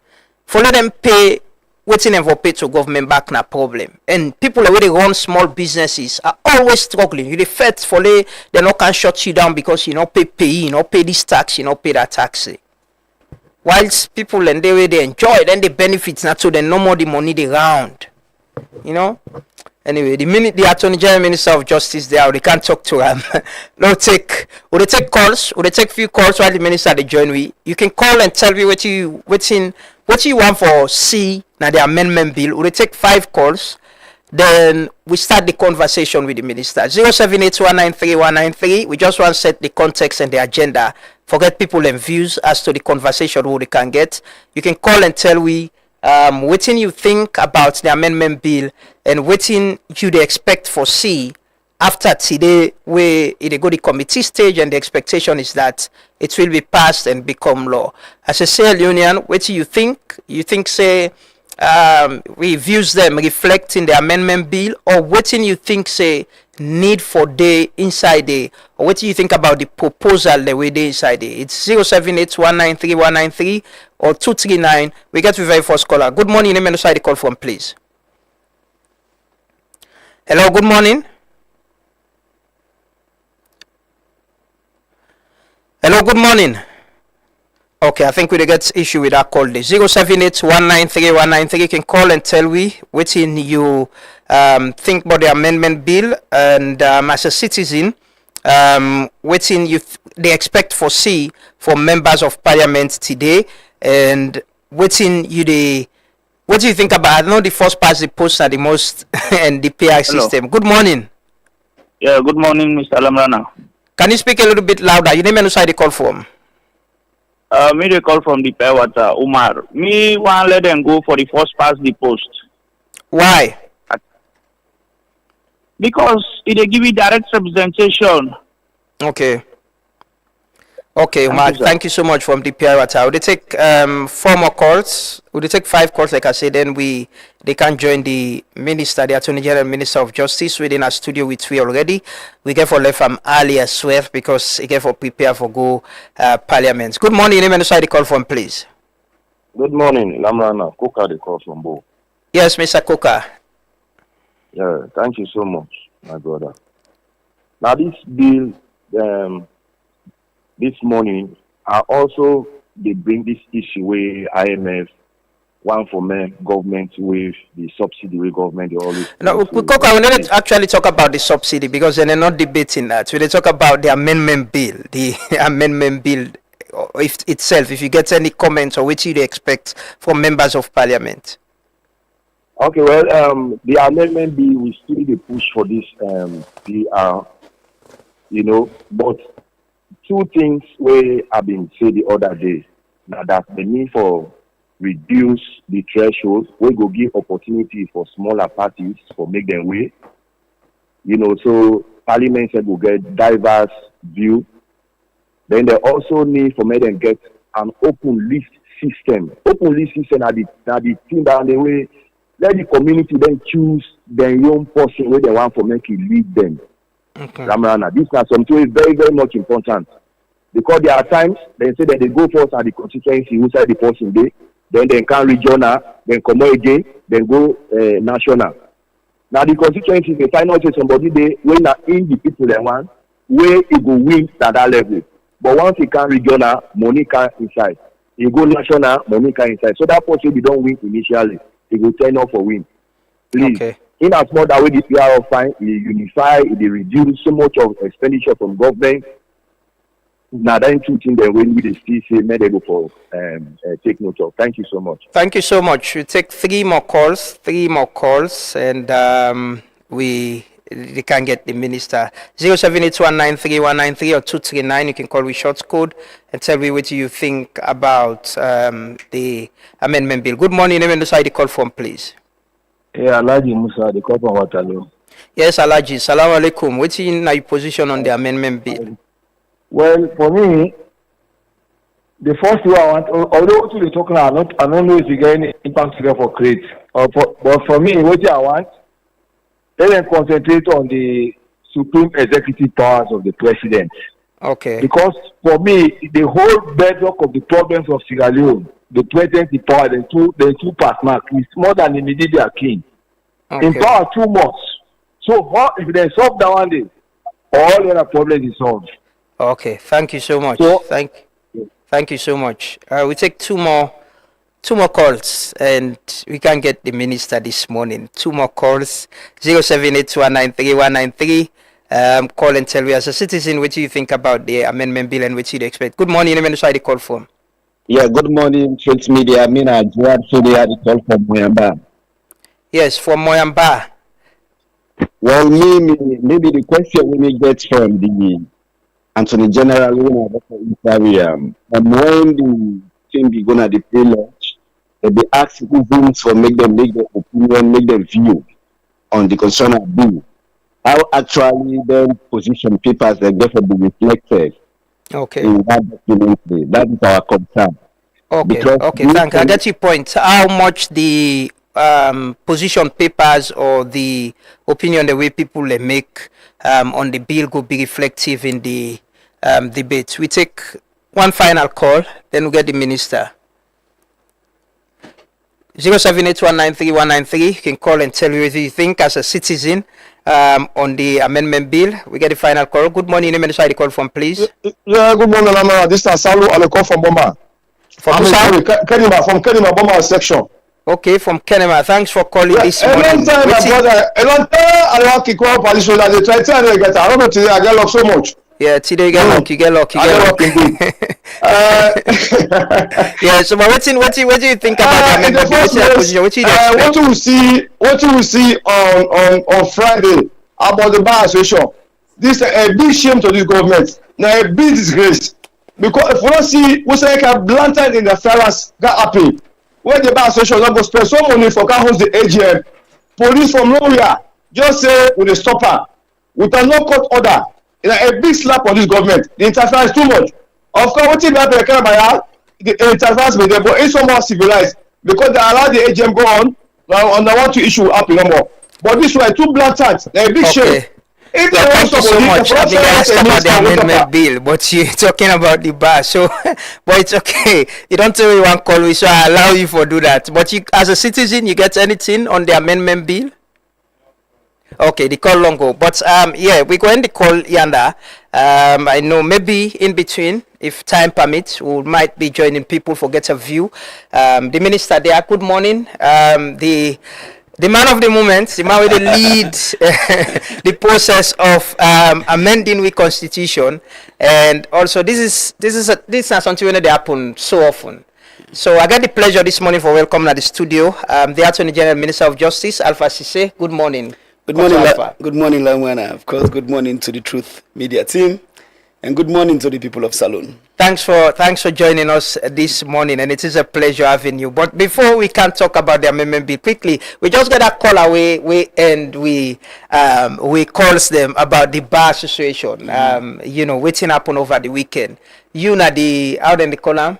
Titular head of the bar. And what you think about what happened over the weekend and waiting happen the bar presently? Well, I mean, first and foremost, acknowledge waiting happen on Friday was unfortunate, not to being a good scene, not to be a good spectacle. Lawyers, when it comes to decorum, when it comes to respect for the rule of law, when it comes to respect for processes, we're supposed to be shining example. And we relationship with the police for be one of cooperation because we didn't have the same space. You know, we can't do we work without police. Police can't do the work effectively without we. But we also get for acknowledge the Bar Association on a challenging journey for several years now. I always don't say if somebody attempt for take one incident in the Bar Association and use them for paint the bar, you're being unfair. Because some of the things and we don't happen to the bar association. These are not events we isolated. These are outcomes of several things we done happen to the bar and the legal profession over many years. I emphasize, say, over many years, because sometimes, the mistake in the way some people can say, oh, now this happened, if you trace the history, you go back to them problems here, so don't they build up. But the point is that the bar can solve its own problem. No, and there they come. And the point is that make people and get the impression, say, efforts not they forget things together. Of course, as we numbers the increase, the environment in which we operate, they become more complex because different views, different interests, different approaches to things. But I will tell you, see, there are efforts to resolve not only the issues where people see on Friday, but really for resolve the broader issues within the legal profession, and then the bar now a part of it. So of course, me done in discussions with the current leadership of the association, done in discussions with previous leaders of the association, senior practitioners, junior practitioners, and we'll get all of this together. We'll get a very You're being accused of interfering, of or giving orders from above to the police for not for allow the AGM for go ahead. I don't know if I get them powers and they. Even if I get them powers and they, I don't know if I able use them powers and they. I think there's a quote where I get on my phone. Making the specific quote of it can escape me, but the content of it now, like sometimes you can say a good forget the power of a giant, but a tyrannous, like tyranny, for make you use that power they like giant. You understand? That is how I look at things. You understand? So sometimes even powers we get not to all you exercise. But the flat response basically is that whoever make that allegation there, it's false, completely false. I know say it would in certain people in interest for accuse me or some other people. If I ask them people and they for proof now, we go past story. But I think say for me, everybody knows say my approach to this or what has been of interest to me is to really see say we resolve the issues in the bar. We resolve broader issues which affect the legal profession, and that we position the profession and the bar as a shining example. Matter of fact, my office done in discussions with senior practitioners coordinated by former Attorney General Dr. Priscilla Schwartz and very senior and respectable practitioner Shuke Mekatilo, for convene a national dialogue of lawyers on the legal profession. And then, of course, like we say, the bar and the functioning of the bar, the relationship with the judiciary, these will all be components of it. But we really believe, say, that discussion, they go give a clear roadmap for how we want to conduct ourselves as a profession going forward. Was it not wrong for the police for stop members of the bar for go ahead with the AGM, especially where there was no,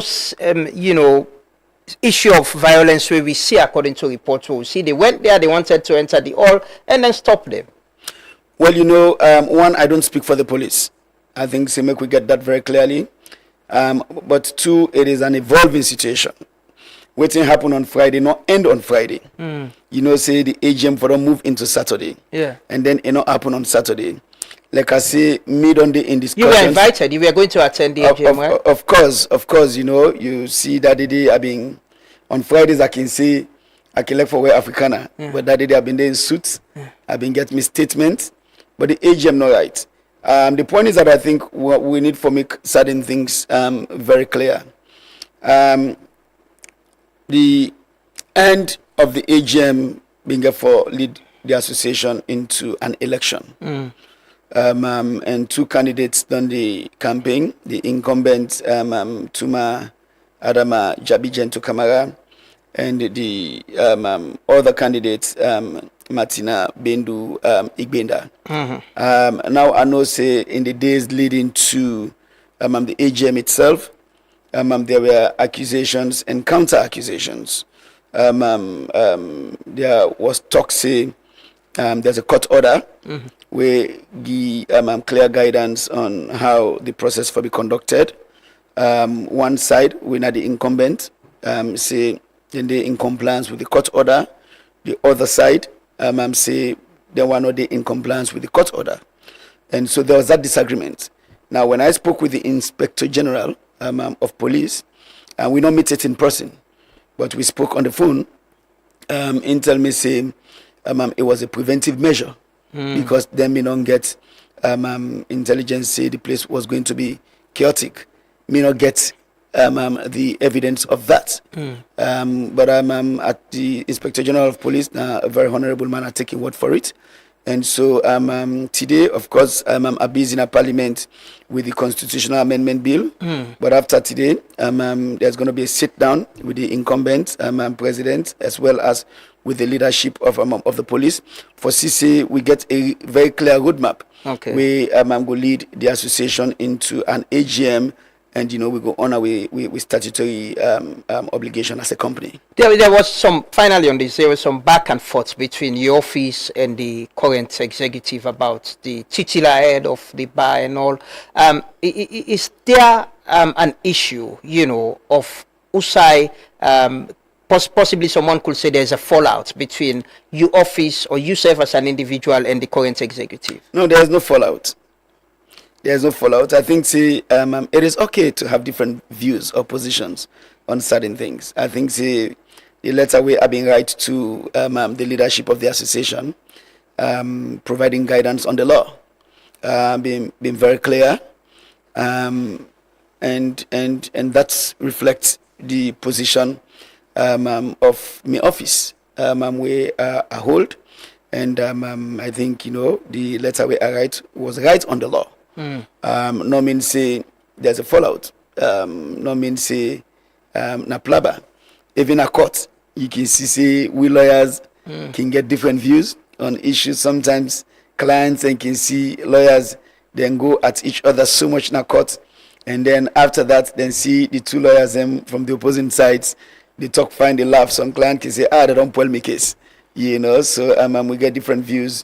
But there is no fallout. If there was a fallout, I would probably say, all right, now I'm not even involved in the AGM. But I was involved. The leadership, they update me, and we go continue that engagement. The NCC, the association continue for function and fulfill a mandate. Will you support a caretaker team or executive for manage the affairs of the bar association until they go into an election?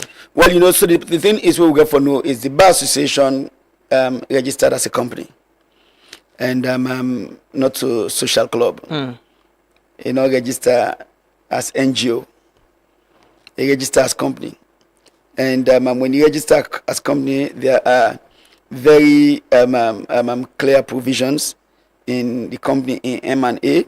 We get for the in line with the provisions in the Companies Act, and in the Act, the power for take decisions like that rests with the members of the company, and so the executive don't put out a notice. They convene an extraordinary general meeting of the company, and when the members get together, I think one of the things and where the executive put say the members for discuss now. A caretaker team will go manage a transition, so that could be a resolution will go be tabled for the members of the company, and if the members of the company say that is the direction in which they want to go, then we'll all have to go with that. So it's not really finally two women are contesting, and to some extent there's been this talk about you get one where you the favor. You get any preferred candidate on this election? I would say no. First, I could say it's really good that we get two women them. Yeah. With the context. In fact, the bar association, one of the things that were exciting for me is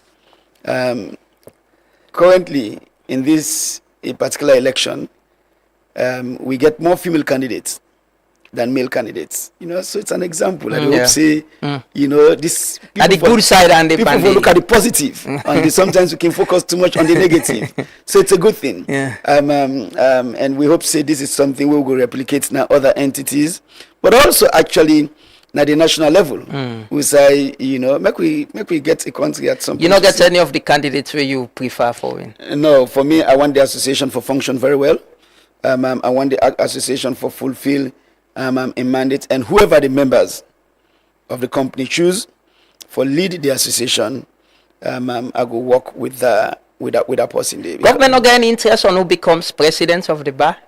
Government not get interest in who becomes president of the bar. Government gets interest in seeing the bar association function as an entity. We get very clear mandate. We want, of course, go work for strengthening the rule of law in this country.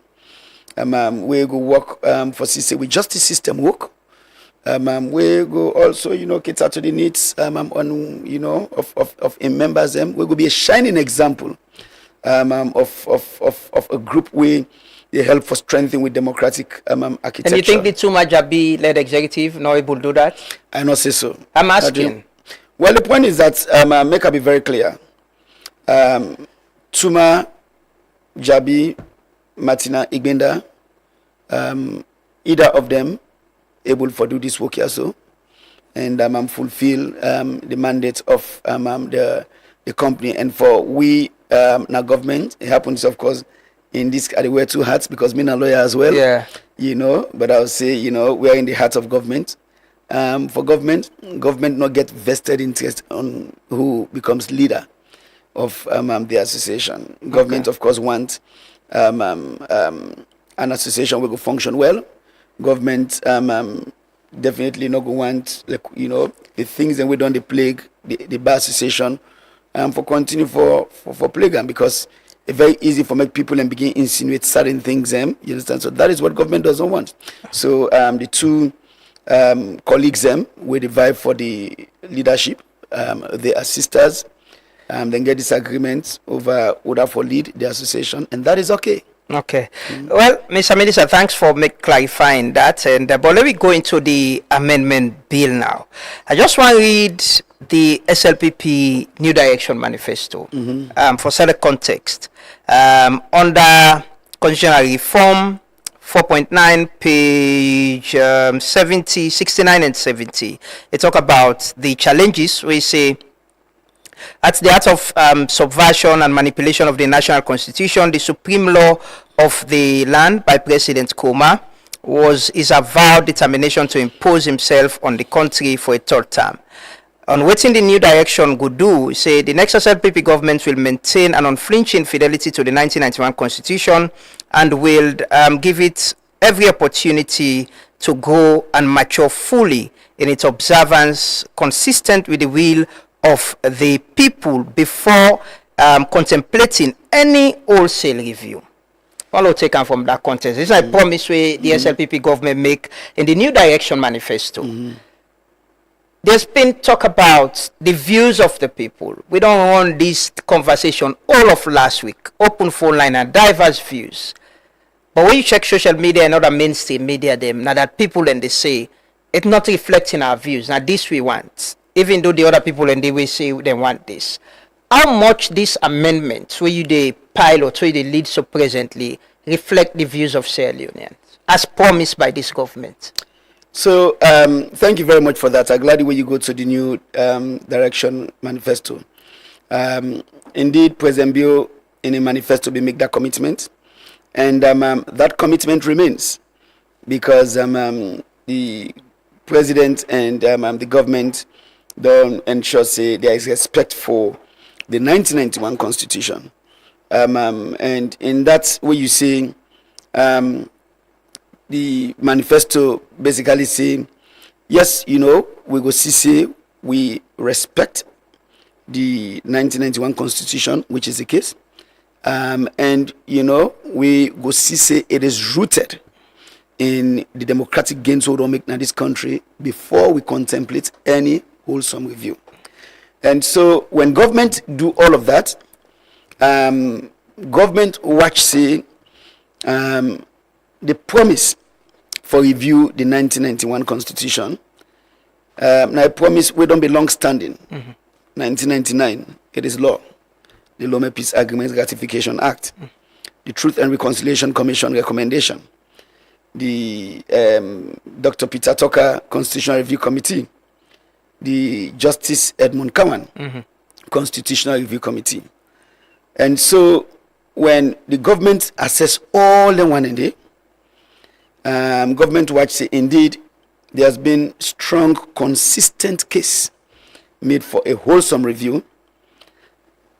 A lot of it reflected in the views and aspirations of the people of this country as laid out, especially in the Cowan report. The last time I've been there, I've been there for shared data on what in the Cowan committee do. The record show, see, it worked from 2013 to 2017, 5 years. We don't even roll out the names of persons we been the members of the committee. Members of the committee. Including very respected people in this country also. Edmund Cowan, Justice Edmund Cowan, very respected jurist, we chair the committee. Been did it. But you been get representation from other sectors of the society. The judiciary was represented. The former acting Chief Justice, we passed recently, Justice Valicious Thomas, was part of the committee. Current Court of Appeals Judge, Justice James Inaking, who had been chair of the Human Rights Commission, was part of the committee.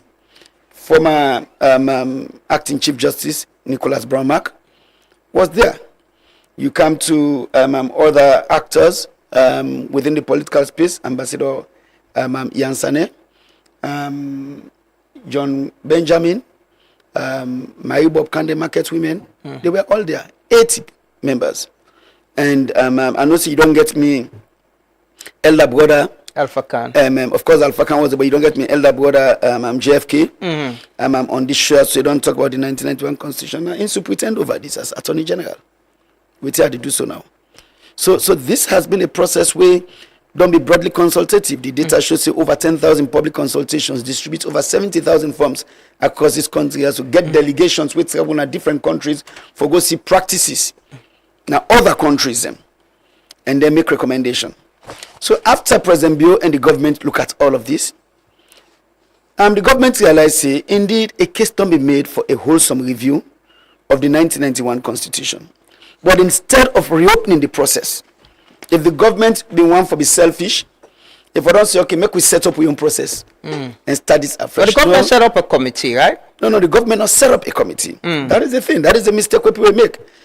Under President Bio, we have not had a constitutional review committee. No, it's not a review, but it's a committee for review waiting up in the white paper of the government. Of course. And how inclusive was that? No. So here's the thing. When it comes to the white paper, it is government. Just check the two white papers we don't get. So the broad committee go normally do the work. When it comes to producing the white paper actually supposed to reflect waiting a government in your position on the recommendations. So that now what we see in 2017 when we get the first white paper. It was internally done. Just like the Truth and Reconciliation Commission report when then submitted to late Pakaba in government in 2004. Internally, the government process the reports, and then the government issue a white paper, the state in position on those recommendations. That is how it operates. And so in 2021, it was also an internal process, right? Where, the Office of Attorney General provide leadership for issue the second white paper. Now, if you want to ask how inclusive... That is a review of the APC, their own white paper. The white paper where the recommendations the way the Cowan committee do, hand over to government, and then do the new white paper. Yes. That was gazetted as well, right? Yes. That was what this government reviewed. No, the government not reviewed the white paper. The government reviewed the report. Okay. And so the Edmund Cowan report. The Edmund Cowan report. And so the 2021 white paper, now on the Edmund Cowan report, not on the 2017 white paper. So basically, what you see with the 2021 white paper, you go say it enhance this 2017 white paper because it increase the scope of recommendations from the Cowan report. You understand? It add to the recommendations and lay them out as waiting supposed for guideway in constitutional reform. Now, there are others who influence that group, that inclusivity, because that was the promise the President Bio made. But in the New Direction Manifesto. Yeah, at the camp, but at the text say this was a white paper. This was 2020 paper. It's a government initiative, but government in issuing the white paper will also capture the views of others. For example, I like to make reference to the Women's Manifesto, right? The Women's Manifesto, now a product of a national exercise of women's groups across the country. We look at the Cowan report and identify 16 issues where they say important to women, and they encourage government. See, then 16 issues here, so we go want make you include them in your white paper. Include the recommendation for transition the minimum 30% threshold into the constitution, but it also include say for ensure peace and cohesion of the country, the proportional representation system for be entrenched. That was their proposal. So when people say this now government in creation or government just take them out of the Cowan report, no. First, the Cowan report was broadly consultative, and Cowan, after we don't practice first past the post 2 term, we don't practice PR 2 term, 4 elections now we don't get. When the Cowan committee look at all the issues we influence them 4 elections, 2 of which have been first past the post, 2 have been PR system, and then look at best practices across the world. Note say over 130 countries across the world, they practice PR, proportional representation. Less than 55 countries across the world, they practice first past the post. And notice say every electoral system gets its own challenges, but now how you address those challenges now illegally determine the strength or weakness of your own democratic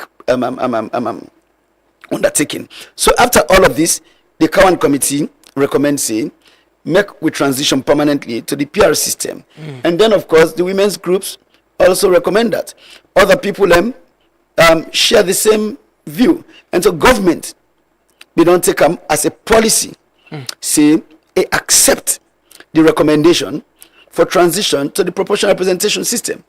Look, we all know say every electoral system gets its own challenges. When people say, oh, we don't want PR system because they give a chance for directly elect we representatives. That's not one of the problems. That's not one of the challenges with PR system. But the point is, people get for no say there are different variations of PR. You actually get proportional representation systems in which people they determine whether they represent them. One, in some countries, the political parties required for run primaries among the members, for make the members vote on whether they go on the list. So again, this is a chance for make we engage with members of parliament for say, yes, we agree with Cowan in recommendation.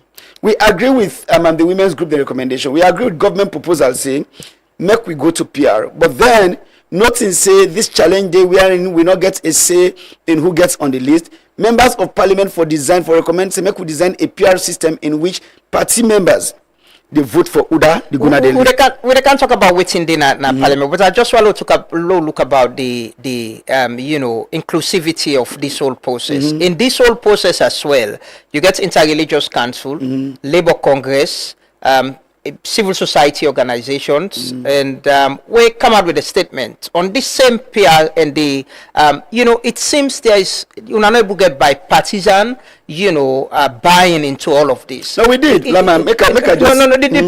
we not do, then why is it at this point? Let's forget about the politicians and political parties. Okay, good. How much we accept the other institutions them we raise concern about the PI system as well? All right, I go respond to that. First, of course, for no say. Yes, I know say more political parties, but please, Mark, we just talk about them quickly. Say the other political parties together when we meet, when they make their statement, Bintumani, then support the PR system. Okay. Then just recommend say make we reduce the threshold because we don't realize say when the threshold lower, they make room for more parties for the parliament. Remember 96, now 6 parties will be with the threshold will be 5%. You understand? So we can say make we discuss that. But again, people. They limit the consultations to Bintumani. Statements made na Bintumani. Now, I make say even the statements made na Bintumani, people don't pick out the one that we say, oh, we don't want PR. But people are not making reference to the other statements that were made in favor of PR. People know they make reference to the fact, say, before we got to Bintumani, the facilitators of that dialogue, 3 respected civil society actors, right? Jope Magbi, Valnora Edwin, and an elections expert from Nigeria. We're not so we recruit, in fact. Office manager, but we hand them over to International Ideas, may then recruit them people in there. And then, of course, International Ideas play a key facilitating role. People not pay attention to the fact, saying, before Bintumani, that group they move across the country. Then get consultations in different parts of the country. Matter of fact, the tripartite process called for a national dialogue. But because we as government, we want an inclusive and participatory process, we say, no, we not just get national dialogue na free yasu. Make we get the team for move around. The team move across the country. People make reference to the fact, say, when the team go na Western Rural, you get local councillors, women them, from both SLPP and APC, we come then talk together as a group. How PR system don't work for them. How PR system make them possible for make them then at the council. And how, because of the then can at the council, they're able to identify the issues were important to women then at the district, and then they work together on their issues. And the people are not paying attention to that. And then people also know they not see, after that entire exercise, the facilitators prepared a report. Now the report cannot be limited to 4 statements. The report reflects the broad consultations will take place across the country.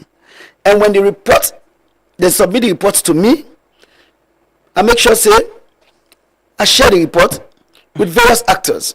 Of course, within government, the steering committee with the chief minister, they manage when a product of the tripartite process, share them with everybody within the steering committee, share them with the political parties, including the opposition. See, this now the report will don't come. And inside this report here, so the report able highlight the consultations will don't take place across the country, the views expressed by people, but the report not choose one system over the other. The report basically say lots of people express preference for PR system, but then say if we go PR system, we make sure say the threshold low, so it will give chance to smaller parties and independent candidates. And then make a land on this, please. And then some people prefer the first past the post system. Some people prefer the mixed member system, where you get certain people and where they be elected through first past the post, and some others where they be elected through PR, where some countries and they practice and call on the hybrid system. You understand?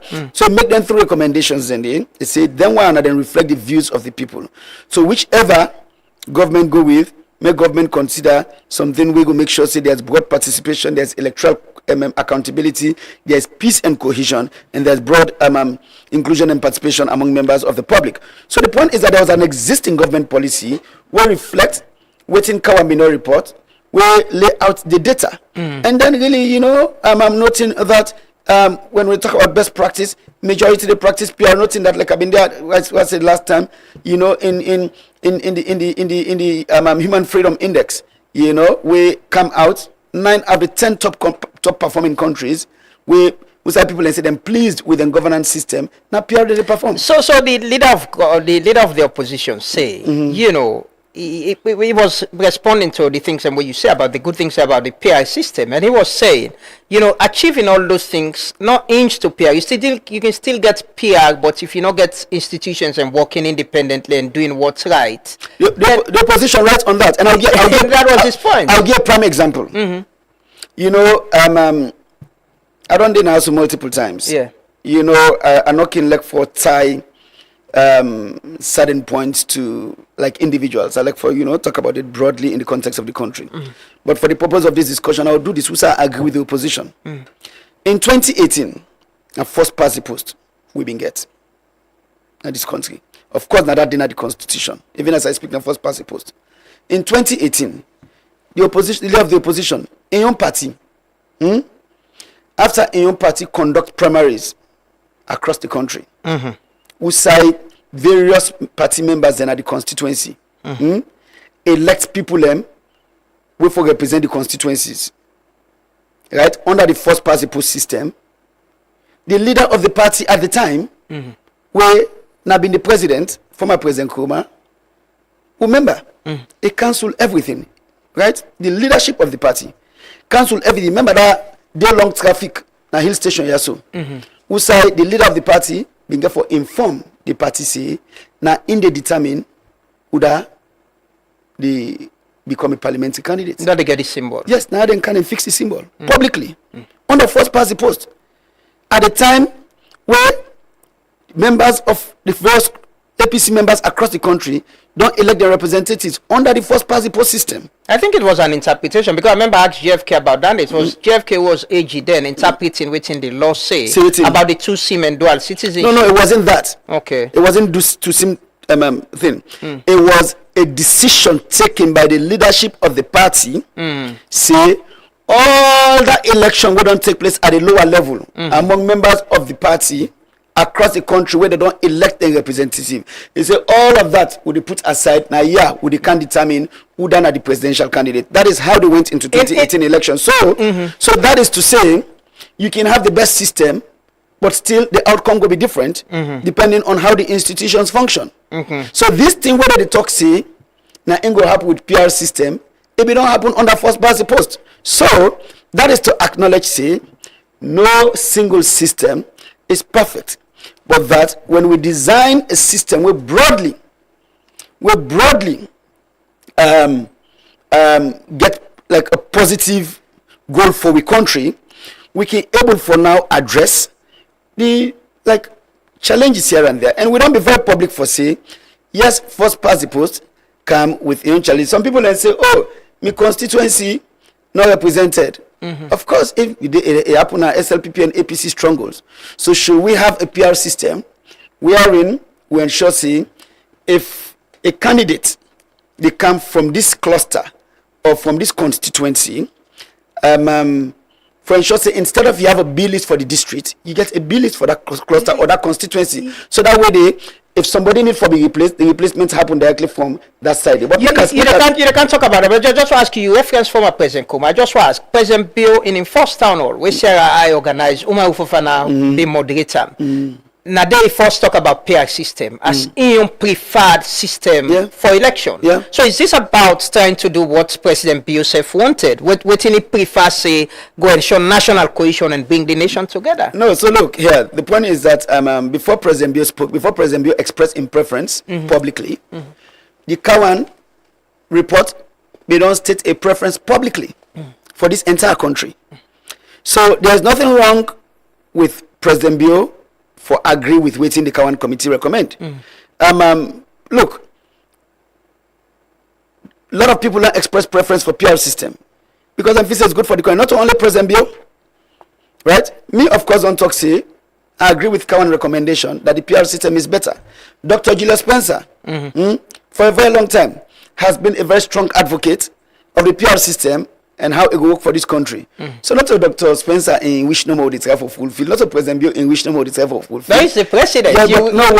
You mentioned getting the right system, and you mentioned waiting former President Nkrumah been doing, awarding symbols. You know, when it's in the interest of the president, you get a system that wants to achieve what the president not necessarily wants. So the president agree with waiting the Kawan report say, but not only the president. And look, you know, when people discuss PR, people look at them like say it's an SLPP project.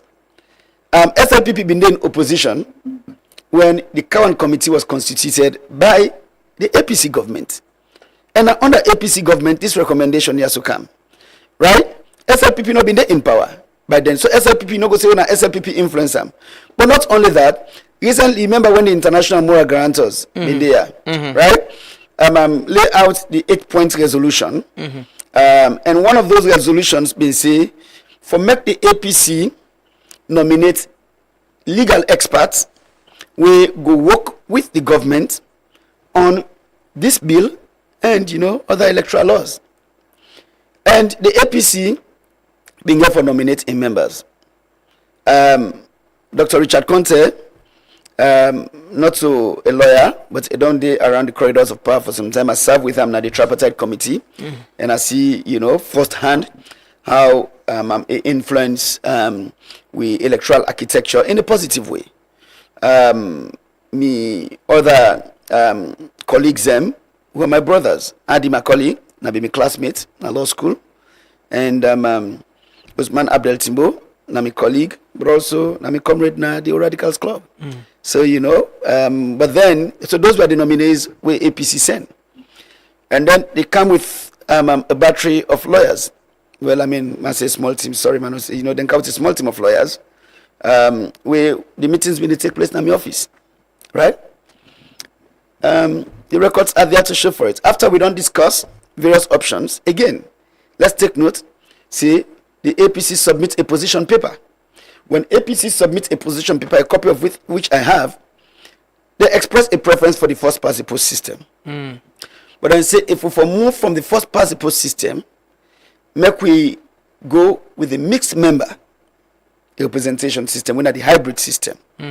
Some people elected by first past the post, some people elected by PR. So when we get them meetings here, so my office with the APC team and lawyers them and this team where they provide leadership, we discuss their options here. So at some point, as a technical committee, what we call ourselves, we shift from first past the post. We say more focused on the mixed member or hybrid system. We discuss we almost we want to recommend that system, but then we say, it go count some hierarchy, get some challenges, and then we discuss the PR. We discuss some of them challenges here, so we do PR and provide responses, get safeguards them. And at the end of the exercise, the technical committee. Mr. Minister, excuse me. Sorry, what do you think about the hybrid system? Because you mentioned, sorry for interject you. You mentioned say both systems they're not perfect, then getting challenges, then getting advantages. What do you think about the hybrid system for being the good parts from Obaya, being the good parts from Obaya, and merge them together for system we get something where everybody go agree on? I think it's a good system. You see, say IGR recommend that system as well, but it's really good. That I just complete this thing about this recommendation from the APC that come to this question. So when this technical team, when we discuss the PR system, at the end of the day, we conclusion as leaders, now that team day, was that a good for this country for make we go with the district block proportional representation system. In fact, me not in an APC meeting, but I understand say the technical team actually go present that report today to the NAC na APC and explain to them, and then all agree, say we'll go with PR system. And some of them actually in the leadership explain to me, say they don't receive positive feedback and then agree with the recommendations. This was even few days before we go to parliament. We go now and then some people don't begin paint again like say, government want shove this thing at people in throat. Yes, and that is not leadership. When we don't take a position on some issue, make we own that position. They make we not play politics with them. Otherwise, they're a waste of everybody in time. But I just want to say, yes, the process don't be consultative. This is bipartisan, the recommendation for transition. But I come to the hybrid system. I think it's a great system as well. I think for make you get a chance, for make you get a percentage. For example, now if you look at Western Urban, Western Urban gets 16 representatives. In a hybrid system, you will get for say instead of 16 constituencies, you merge 2 constituencies into one and make Western Urban 8 constituencies. And then 8 constituencies and they would directly elect 8 people. But then that's not it. And then the remaining 8 go be allocated based on the percentage where the political party in the general election, the presidential election, get na the district. That na the hybrid system. So you get half they come in through PR, half they come in through first past the post. So members of parliament can discuss that as well. But another thing we've been discussed as a technical team with the APC was that yes, we will recommend a district block PR system, but we will make sure that system they come with safe seats for women. So wherein you get, if you take like 30%, minimum 30% of the list will be made up of just women, and the B list as well will be made up of just women. So that way, the woman and they're not going to compete with man them. Then guaranteed say they'll come to parliament as a block based on the list where the parties submit. And then during the course of the time, if any woman need for be replaced, now that list the B list we made up of all women. Now the replacement go come. So that means if woman go, now woman go come. We don't get a situation like right now. If woman go, sometimes the next person on the list, now man, then a man go come. So these are all issues where we can able for resolve. You know, there are few people in the PR who don't pay attention to now the fact in the PR system, some countries and they we also get the open list system. What we don't practice in Salonia, now the closed list system. But in the open list system, the voters they actually see the names of the people and waiting at the list. And then they select names based on their own preference. So that way I can watch say, hey, now Lamgana in him there, so me na Lamgana I vote for, not to the APC. Now if let us say you required for vote for 5 people, right? On this list here, so you can watch say, hey, you know, then 3 people here, so now the APC list. Now people and way I believe, you know, I trust them, I select them. Then 2 people here, so now the NGC list. Now people who I believe I trust, I can select them. So you actually doing direct selection. These are all models. So that make what they say. Let me first take a position. See, it was for good reason that Kawan recommended we transition to PR. It was for good reason that the women's group recommend that. It was for good reason that we and the APC technical team say the same thing, say more transition to PR. It was for good reason that the other political parties say make we transition to PR. It was for good reason that even during the national consultations across the country, some people expressed the preference for PR. So make we put the PR in the constitution. We work with parliaments now, we all, and then lay out the model of PR. Looking at all them things as we don't highlight, we go work for, we go ensure say, yes, we representatives, they directly represent we get a say, we get a way for hold them accountable, and that we get a system we go work for this country. Are you surprised at the disagreements just after all the technical committee meeting them? No, I'm not surprised because it's a political space, but it's also accepting, see, on things we get for do with reform of electoral laws or constitutional reviews themselves. You know, it's always difficult for get everybody for agree with you, but it's part of leadership for make you accept say it is okay for make people and get different views, but it is on us as leaders in government for make sure say we not take the disagreements personal. It is on us for make sure say we provide answers to the questions where people get. For example, when certain groups issue position papers on some of them things here, so me, I get meeting for call them. You understand? And you know, President always encourage you to say, this is what you should do for engage when we get disagreement. So we call them into meetings now with office. When we sit down, we discuss them here. Check with SLAG, check with Labour Congress, check with some civil society groups, check with the Women's Consortium. We don't get meetings with all of them. When we sit down, we explain what not the rationale for some of them things here. So when they raise them concerns, we provide answers to them. One, with the CC, there are things we not be don't think about, we don't able to income, but also there are things we then self not be don't think about, but when they engage we provide clarification, they give them comfort. That is the essence of the democracy we the practice. Now it is on us for ensure say members of the public, you understand, are brought along. I can always say public understanding is really crucial for ensure public support for the reforms them we would try for drive, because at the end of the day, this is all about the people of Sierra Leone. But this don't get no referendum for make people them put in them say, you know, for make them be included, let them talk say now this the one, now this the one. Is it more about APC or SLPP when it comes to there will be reforming this bill? No, there will be a referendum. But the point is that we constitution lay out how we reform constitution, how they amend the constitution. You get what we call now the constitution entrenched clauses and non-entrenched clauses. Like the preferred electoral system, now a non-entrenched clause. Now the things that we did in this bill, apart from sections 85 and 87, they are non-entrenched clauses. And we don't agree. See, 85 and 87, we recommend the Parliament take them out of this bill. Let this bill focus on just a non-entrenched clause. 85 and 87 is on what? Life of Parliament. Yeah. You know, if you alter the life I think that of was what Dr. Blyden. I think that make it a scrap. That was what Dr. Blyden was mentioning. Yes, and I think day before yesterday, yes, me and Dr. Blyden talk. We get a phone conversation. We say, I've been for explain. We say we come out and witness the current position, and being able to understand. We say we. So now we move all the entrenched clauses. Yes, there are no entrenched clauses in this bill. So the one where they talk about election on November. So that's again right yes. Where they say we forget fixed date for election. Yes. In November. Yes. That would be removed. So again, here's the thing. Whilst Section 43, we say we come with fixed date, not to an entrenched clause.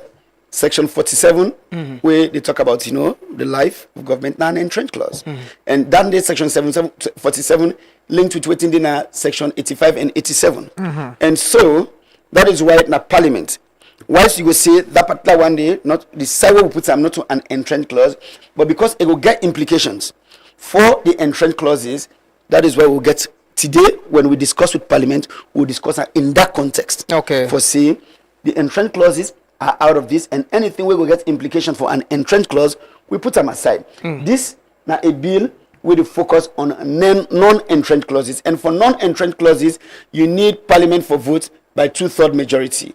Now we also don't make many people know see after this process here, so two things they will do. One, we come to the entrenched clauses, but then we also carry on with the broader constitutional review package with the Cowan committee be recommend. We go mean say we will broaden the scope of human rights protection at this country. So yes, then open up chapter 3 of and the then constitution. they lead to the referendum. Yes, so all of that, you understand, we'll bring in new chapters. So then they go give you a wholesome constitution, we'll go call a new constitution. And then that will take you into a referendum, we say the people of this country go vote. Again, is there a timeline for that? Is there a timeline? Well, we work with the ECSL, we work with Parliament, we work with various political parties for determining when will be a good timeline for such a referendum, whether we for do them now or we for do them later, because it requires a lot of planning. So then again, now broad consultations with DEPA, and that calendar day will be informed by the perspectives of various stakeholders in this country. So, but really at the end of the day, waiting we will be very intentional about now for ensure say the people of this country also get a say in determining the nature of the constitution when the country in supreme law we for guide we conduct in this country. So will they amend this bill without having a date for election, right? That's a possibility. Okay, I want to go to some of the contentious issues quickly. The appointments of the Chief Electoral Commissioner, electoral commissioners, where the proposal now, the president, you've been give some explanation where I want, maybe you can repeat that. Such a nomination committee, when are the president for appoint people and from the institutions? No, again, no, that's how I want you explain. I listen where you explain the context in this, what's in the spirit of this, but I want to explain them to the people and what's in mean, what's in they try for explain in doing this bill. So what exactly we mean in that provision there? Now that one, the people who go in at the search and nominating committee go come from them groups and they, but again, them groups and they now then they send their nominees, right? Look, how them call themselves. If you look at PPRC, right? The commissioners, the language not as direct. Say, oh, now they want to nominate or whatever. But now the groups them. A few months ago, we see the Labour Congress, the representative. Was sworn in, right? Again, I don't like to point fingers, but these days it's good for me concrete examples. In fact, when it comes to them, I agree with Abdul Kabo, the leader of the opposition in Parliament. So we get them laws there soon. If we not get the good intention for apply them, it not go work. Take like the IMC Act. We say the commission they get representation from various groups and then groups and then they nominate. The term way Sludge nominate Dr. Spencer. Yeah. Remember? Yeah. Even though Sludge for nominate, the former president rejected, saying no one Sunday. Yeah. That was, an example of, you get law, but then sometimes people in leadership can take different positions. So in this, for make we not make room for that, the technical team will sit down with APC and the government representatives.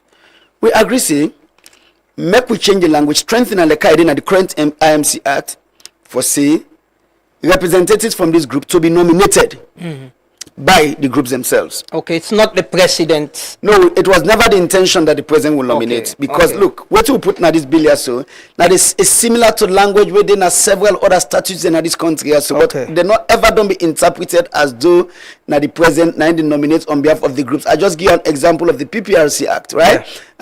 Or Human Rights Commission Act. So then people and the groups them, they nominate them, and then the president in the appoints now.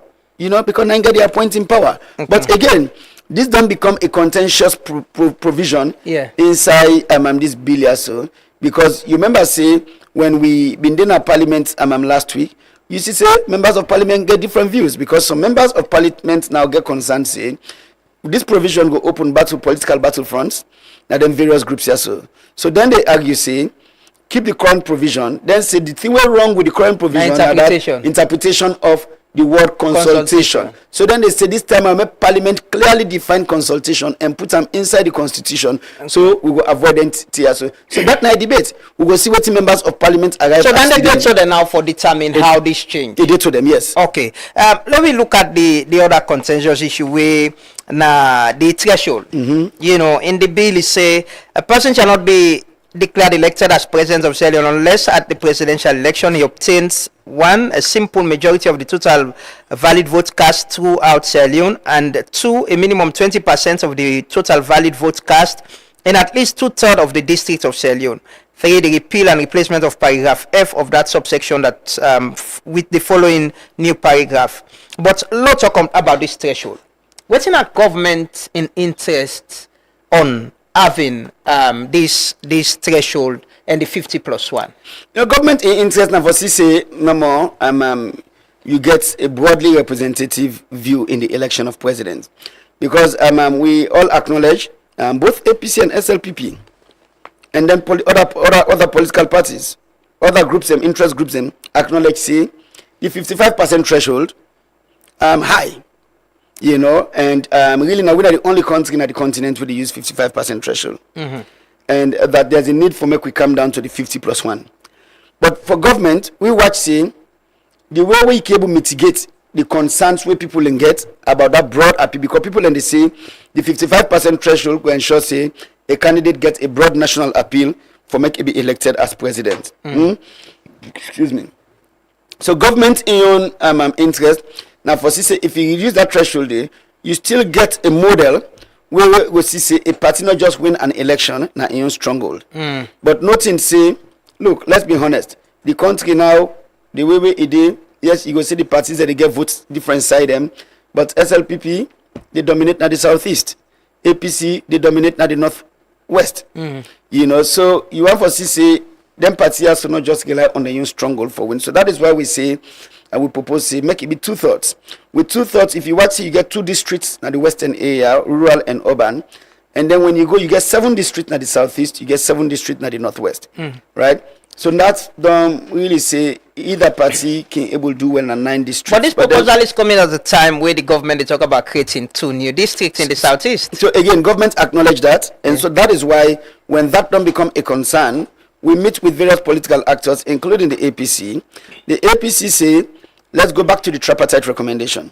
The tripartite recommendation was 50+1 plus 25% and half of the voting district. We say, all right, this tiers are not affect. We agree. So first, the 50+1 in history has always been an APC proposal. Page 205 of the Cowan report.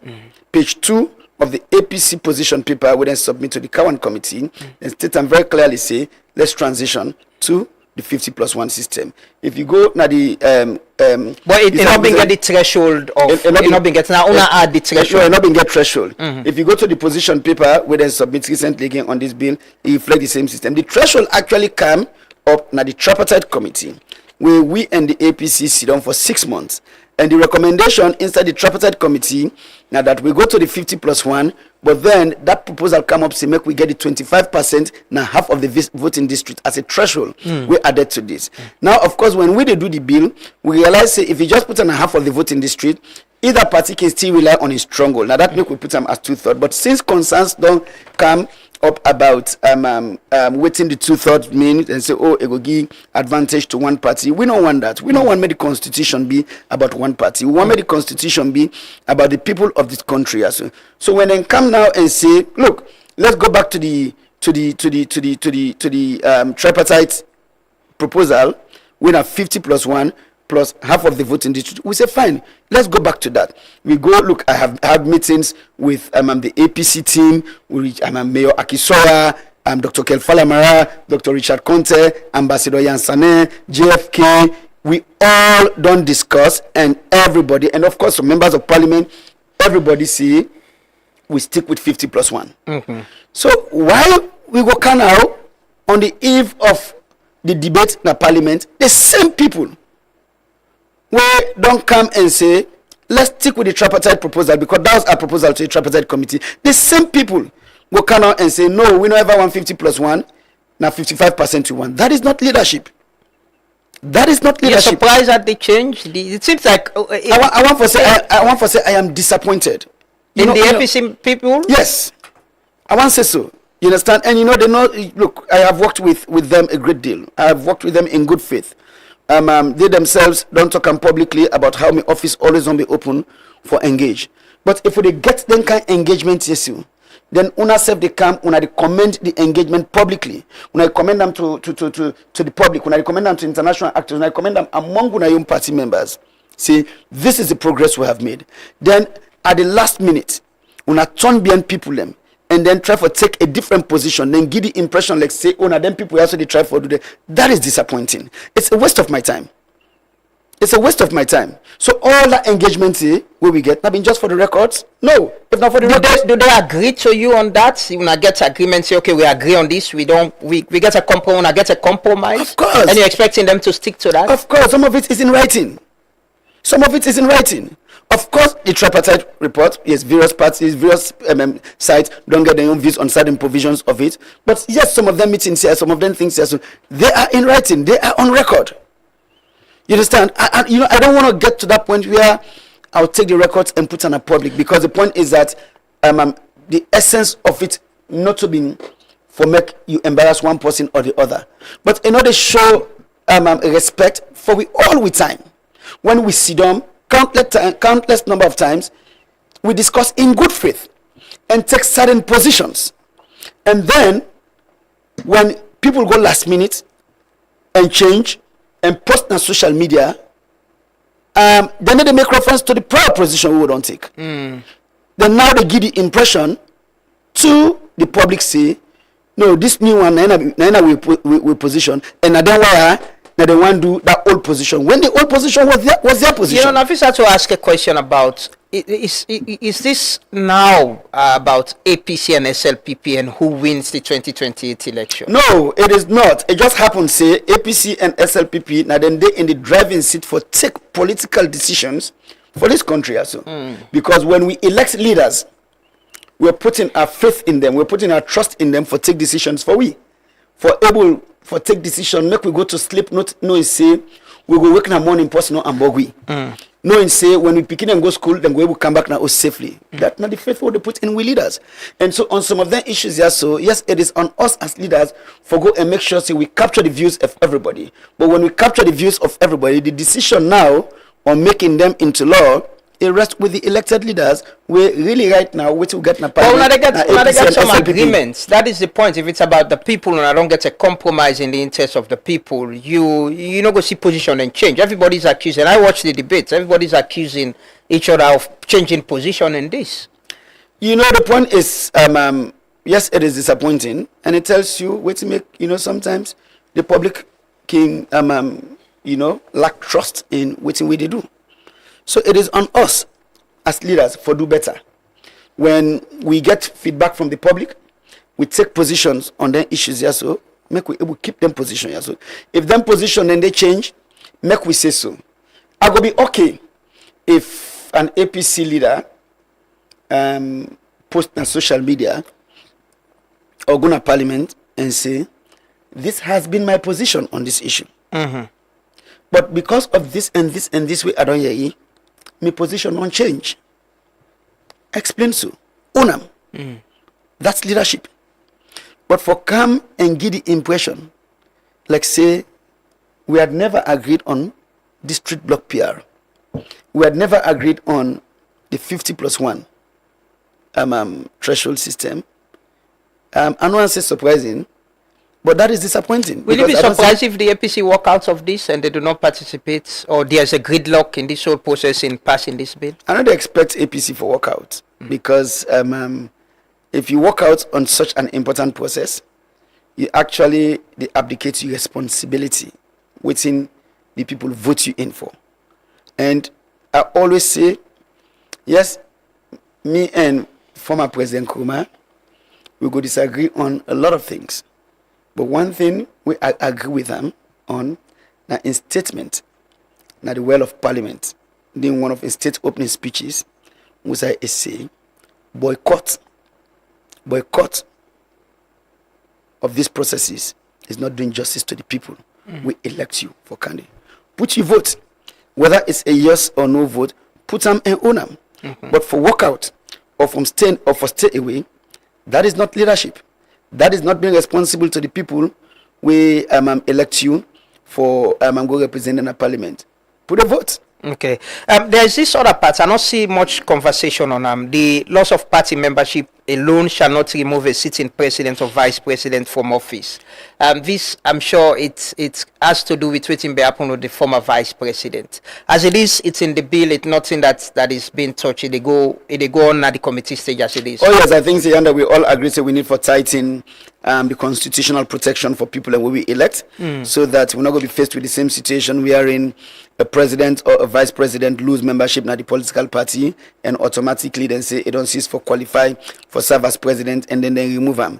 Rather, if that happen, make a trigger the process already within the constitution on how you remove the president or vice president. And it go parliament. Yes. Okay. And that I think we all agree on. There is the dual citizenship. Yes. Most members agree on allowing people with dual. Yes. Do you feel fulfilled? That was a promise you made. Yes, I feel very fulfilled about that because I always want to can say I'm with diaspora brothers and sisters. They make significant contribution to this country also. Sometimes, really, let's be honest, people in the diaspora will do better for this country also than the one they within the ground. You understand?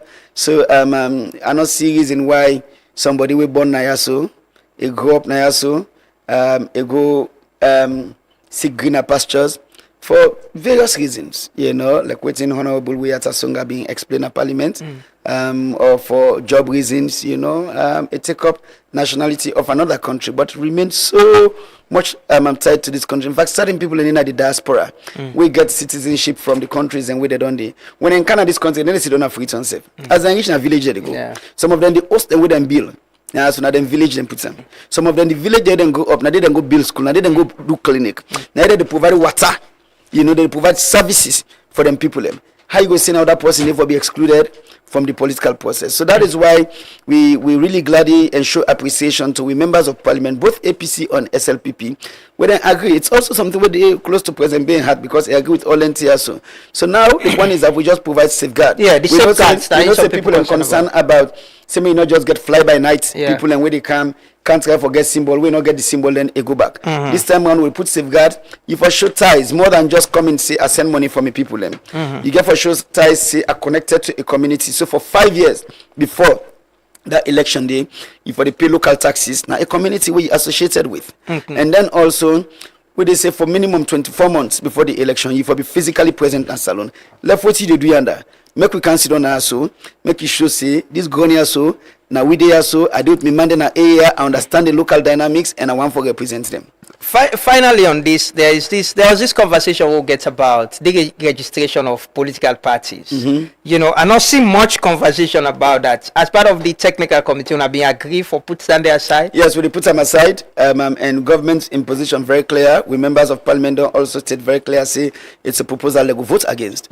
For say we not for remove political parties just because they lost then go 2 elections, they not win election for go parliament or na local council because as we don't say in the constitution, political parties, they exist for more than just winning elections. We're supposed to open the space instead of closing the space. We're not going to say we want to make independent candidates run, but then we want to shut down smaller political parties. We will not do that. Matter of fact, what we're supposed to really do as a country, now how to reduce the burden on political parties in this country also. Because we've also acknowledged saying a political party, okay, if a political party exists without a national agenda, it can able exist with just one agenda. A political party for able exist and say me, we just focus on environmental issues. We just focus on disability issues. We just focus on protecting the mineral wealth of a particular locality, for example, Kono, right? That should be okay without the need for say make you go win Pujo na Bombali or Tonkolili, etc., etc. So yes, I think we have a principled position on that particular proposal saying we want political parties thrive and we don't need for shut them down. Okay, we get some questions and Afisatu we can read some, but I'll begin read some quickly. This first one say, will the current electoral commissioner continue in office after the new law is passed, or will a search and nomination committee be set up for the appointment of the electoral commissioners? Yeah, so if this particular provision here so goes to Parliament, it not go affect the people and we serve right now at the commission, because in the tripartite, this was a recommendation made by the tripartite committee. The tripartite committee being recommend say make we get a search and nomination committee, but that if that search and nomination committee come into place, let us say if this proposal goes to Parliament, those already serving on the commission will be deemed to have been appointed legally. As though they were elected, appointed through this process. Okay. So they will not be affected. So then they continue. Then they conduct the election. Yes, the one that we did it right now, we then time go up to the term for the election, the date for the election, and then go conduct the election. So if anybody say, oh, once this proposal come into place, these persons are going to be removed, that person is lying to you. You know, quickly before Officer to ask the question, one thing I'm sure we all only discuss about now getting a fixed date for election. Yes. As part of removing it from this bill, how we get for Talek, how we get for CAP? Well, we not say it for remove them, right? This is one thing we will debate in Parliament for see how we're able to get a fixed date without impacting the entrenched provisions in the Constitution. Because if you get a fixed date, it's not going to push the time of for the president and as well the life of Parliament. It's a proposal now. We don't come before Parliament, right? So Parliament go debate them, and Parliament go vote on whether on waiting a fixed date they for be. Of course, we don't get different proposals, right? As to waiting that date they for be. It was for good reason we propose say make it go into the second Saturday of November, because they can say we don't move out of the hottest period of the year, because you have to be concerned about people where for health reasons can't map na sun for long. We don't move out of the rainy season. And also that make a proposal. Some people say, oh, it will affect the festive season. once every 5 years. How that's really going to affect festivities? Ghana hold election in December. They still go ahead with them festivities. And Guinea do a referendum in December. They still go ahead with them festivities. But you see where Nafisa to be asked earlier about people and views and then these are the things sometimes where people can just question. You understand? Say, oh, it's almost like there will be a reason for my people and critique something. Yes, and then say November once every 5 years. Some people say, oh, it will affect festive season.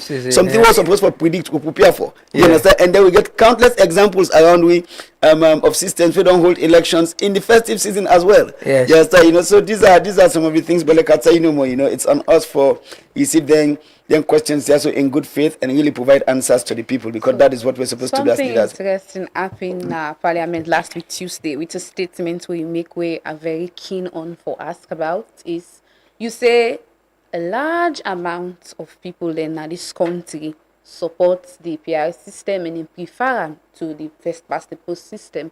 I want to ask if there's a data we support that they waiting inform you statement. Waiting inform that they waiting the Kawan report say. After the Kawan committee don't conduct all them consultations across the country, don't engage with people over 20,000 hours of airtime, and then get at the time with internet penetration low in this country, then get a website, we get over 40,000 visitors, then get a Facebook page, we get thousands of followers, people express their views, then hold consultations where they don't put their own data on record, nobody not question them. They hold over 10,000 public consultations, then distribute over 70,000 forms, then receive over 150 position papers. And after all the engagement in they recommend. So then don't show them data. You understand? And then that inform government policy. And so that is why I say a large amount of people in this country also they support the PR system. But I've also been around the country. Like I tell you, we get the national dialogue, we hold consultations across the country. But even within a tripartite committee, we move across the country. But also with this bill, I don't move around, don't talk to people. Sometimes people they get questions. But when we provide answers to those questions, when we able lay out within the mitigating factors, we go address them, concerns them, people they embrace them. And so that is why I say a large percentage of people they support the PR system. Yes, it's easy for sometimes for make we judge by within the influential figures they say. Now we get social media influencers, we get certain people in the political space who will state them views. But then the point is that it's tempting sometimes for say, oh, they were so now then reflect the views of the people. But when we go now Tonkolimba, when I go to Cambia, when I go to Port Loko, when I do town hall meeting at Port Loko, when I do town hall meeting at Kono, I do town hall meeting at Bo and Kennyman, I know, waiting the people and say it was all on record. From them time then the way that reports they come out and like getting consultations and they and gather all them data they to present the if you say it's still the same, it's static, changes not. Yes, because the one that we made it talk about, so we made them be part of now they happen. Kawan committee may not be even in this country. I've been in and out. One time I've been there for the public consultations, some of the engagements that we happen at U-Building, I've been there in, but I follow them very closely, right? If we implement the Kawan report at that time, we're not going to get this discussion now. But then one of the things that will happen when we slow for implementing reforms here, so, and that is why President Bio don't say, in this life of in government, this is not something we should transition to another government, because if we transition into another government, we come back to the same debate here. So it's a process we don't go on for over 20 years. I can say the one thing we will all agree on is that this constitution for change, because every government since the end of the war don't take step for conclude this process. Now President Bio say, as we can see with woman and woman in area, say this game here, so finally we for done them. And that is why we say, one done this process, we move on to the broader package of constitutional review. And really no say, yes, in 1991, we transition, we give this country within, I don't call a constitution of survival. This not a time now we forgive this country a constitution of prosperity. What about the IGR report this year where it talks say people prefer first past the post? The IGR report recommend the mixed member system. Yes, now that they recommend. Then say of course people have state preference for first past the post, people have state preference for PR, proportional representation. Some people have state preference for mixed member system, and then they recommend mixed member system. Now no one system no go solve all the problems then. But now how we go make sure say we address the concerns that we people can get and see say this system really work for we. Consistently, best practice don't show say PR systems they work better for countries then. Look, we also don't talk there are also other things that we will get for point to, right? Each time we don't practice first past the post, the representation for women then don't go down. We'll go 2007, 2012, 2018, in fact a downward spiral. Each time we practice PR representation for women then they go up. But also, look, if they run a family, who say you get to make tough choices on how you allocate resources, whether this money they go to school fees, or if you get for watch say, all right, if I put this money to school fees, the people can get for take transport. So man not so uniform, more than use uniform more than use last year. Those are tough choices where families get for make.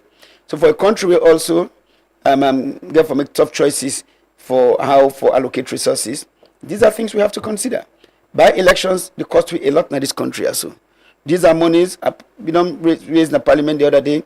How much each by election for local council it cost we? How much each by election for parliament it cost we? These are resources we're able to redirect to education, to healthcare, to food security, etc. We're able to design the PR system in a way that the people get a say in whether they represent them and that the one day they elect accountable to them. We get few comments and questions then from Facebook where I go read and go like to make you comment on. The first one said the minority leader of parliament in his argument cited position papers from Interreligious Council and other bodies which back the first past the post system. Do you take that into consideration? The other one reads say, why these particular amendments? Why now? What democratic defects are they intended to cure? Were they developed through a process broad enough to command national confidence? The other question say, okay, this is a comment. There are 21 clauses in the Constitutional Amendment Bill 2025. It appears as if only two issues dominate the debate. That is, the PR system versus the first past the post and the threshold for presidential elections. This other one say, is it that APC was the only members consulted in this bill? The other one say, if you have a signed agreement about what you talk about the technical committee meeting the way they get behind closed door. He say, if you have a signed agreement to some of your statements, make them public. That is transparency. The other person say, we need independent candidates as well. Not to SLPP and APC no more gets alone. I think those are the questions that we'll get. Well, thank you. I started the last one. Say yes. In the bill, there's a proposal for make we get independent candidates in, right? So Naimika say, when bills they go to Parliament, this bill not in a Parliament for months. There's done a chance for many people to engage the members of Parliament, NCC. Them views are reflected in how members of Parliament they vote. So yes, we put now this bill here. So the need for make independent candidates. Run for elections for president. Now, whether or not APC no more we consult, no. I don't lay out say this has been broadly consultative. Now, I make people know say for each time we don't get public consultations, we don't make sure say we put groups in different categories. The last time I've been there, I've been pointing to the dates, right? When we get a meeting with political parties, all political parties have been represented. When we get meeting with civil society, a broad range of civil society, including your representatives, they don't be part of the discussions here. So. When we get engagement with folks in the security sector, the elections management bodies, we make sure that we bring them all together. But also, we don't engage across the country. We not sit on a free no more they do this work here. So. We don't move across the country. In fact, the Civic Day series, with the Ministry of Information and Civic Education, they run across the country. This is not a fixed agenda item.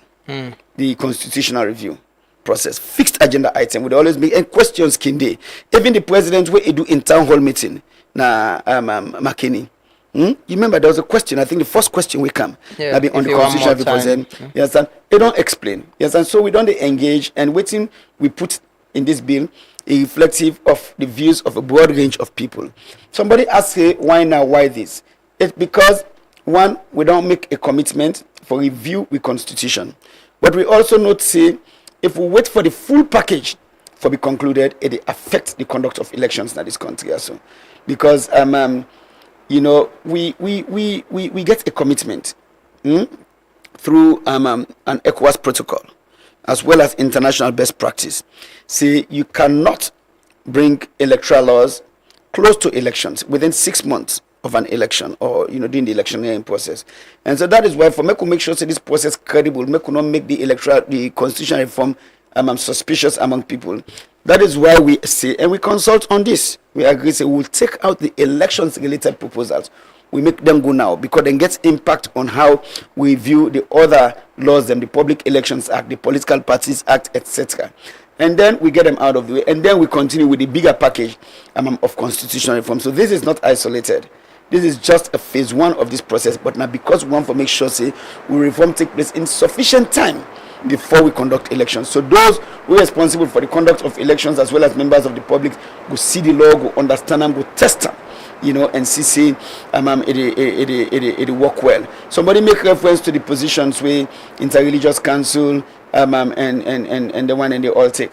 Well, like I say, they don't, or people don't only highlight their statement, and they don't point to the other statements we made by other actors on the preferred electoral system, or some people no one for talk about the broad consultations where we get across the country with people, members of the public, members of political parties, APC and SLPP alike, civil society, people across the country acknowledge saying the PR system is what is good for this country, but that we for only make sure say we reduce the threshold in a way we go make possible for make smaller parties or independent candidates win votes. So it will only be two political parties, but also that we design them in a way that the people go get a say in who that go represent them. And these are commitments we don't make say we go do, so we will do these things. So really this process has been broadly consultative. Yes, it is true say people go get views about issues, and those views go be conflicting sometimes, and that is okay. Okay. Let's take final questions now. Very few final questions we will get now. Somebody say, please ask the AG, why are we asking diasporans to come 24 months before, if they want to contest for elections? How about ministers and other political appointees? Well, the point is that because, when you talk about election, we talk about the people for put them vote in and confidence in you and vote for you. You need time for make you and relate. You need time for build confidence with them, and then also we need for give comfort to people and say, somebody we want for run for elected office, and somebody we actually intend for there. Now, when it comes to appointment of ministers or people to public offices, we constitution make that the sole discretion of the president. That is the discretion of the president. The president can decide whether he want to bring somebody in specifically for that. He can decide whether he want to take somebody we don't at the ground for all in life. That is the discretion of the president. That the power and trust we would put in the hands of the president. Well done. Say, what message does the government wish to send to the opposition, civil society, and the wider public to build confidence that this constitutional process strengthens rather than polarize Sierra Leone's democracy, as you speak on behalf of the government this morning? Well, government don't be always clear, say, this is about the people of Sierra Leone. Nobody know for design constitution for serve just in your purpose. If anybody do for serve your purpose, tomorrow, nothing will go work against you. We live in a country where say either of the political parties can win an election. If the SLPP design a constitution just for serve we on purpose, when we are in opposition, it will work against we. If the APC do the same, it will affect them the same kind way also. So me they say, make this be about the people of Sierra Leone. Make this be something where we will put the people of Salone first, something where we will do for this country also. Even when we know the impositions of authority, we will able to look back and say, this system here so, nothing will be put in place for the people of this country. Yes, it's serve we within government, but it also serve we will not in government. And how I talk say we not in government, it's not even an issue of whether it's SLPP in government. SLPP will continue in government, but the players with it today not going to be the one that they in an SLPP administration where where the people will return to power. Right? It might be completely different people. So the system will work for we even as ordinary people in this country. So we encourage people for embrace this process. We know say people get concerns, but also when people know say constitutional making not the end with the drafting of the bill or the debate in parliament or the vote in parliament. Nothing will continue even when it don't be part of the laws, because nothing will the impact with daily life. So when people understand them, when people embrace them, and of course by all means, when people ask them questions, and it's on us as political leaders for provide answers to those questions. But also, it is on us as political leaders for learn from people and your views, people and your feedback, and use that feedback there for make better decisions for the people of this country also. Somebody they please ask whether this bill has anything about voters' ID card as a requirement for presidential appointments or political appointments in the new constitution. No, we not talk about voters' ID card. We not get thing about ID card. I mean, the issue of voters' ID card, and one of the recommendations within a tripartite committee as to whether we for use voter ID card or whether we for use the data within our NCRA. That is a separate discussion we will get with NCRA, with ECSL, as well as with other actors the political I'm curious that this bill not gets anything about diaspora voting. Is it that now ECSL and Parliament get for discuss that? Yes, those ones will come into regulations. Okay. That will be a regulation where the ECSL will make whether or not for early voting, whether or not for diaspora voting, etc. No need for the constitution. The independent candidates, I think all to decide they are against that. It's still there. They will debate it and then they decide. They will debate on today and then go decide on waiting. But we've been on say, look, if Parliament, we can talk about safeguards. We've been talking about say somebody for sure sufficient community support. We've been put requirements for sure financial strength. But when we get discussions with the women's group, again, I make them engagement here. So as I've been said to Nafisa in question moments ago, their engagement here so really important because we said the land. Because when we draft and put financial requirement, when we meet with women's group, we able get feedback from them and we able know say when you put financial requirements, you don't put stumbling block for woman candidates. And so that is something we encourage members of parliament for put aside.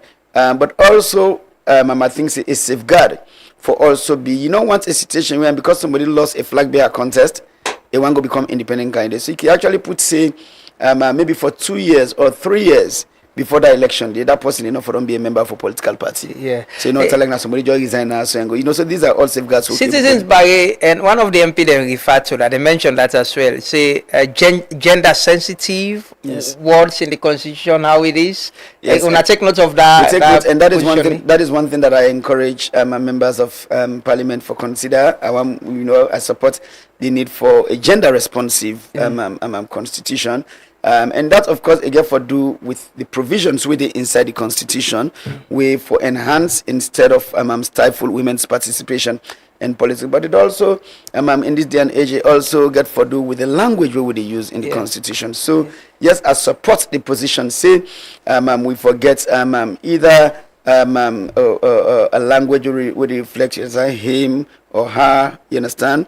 He or she, or we put, gender neutral language, we say they or theirs, etc. So, because for me, we constantly in we laws, they refer to anything, you understand, in the masculine context, he, you understand?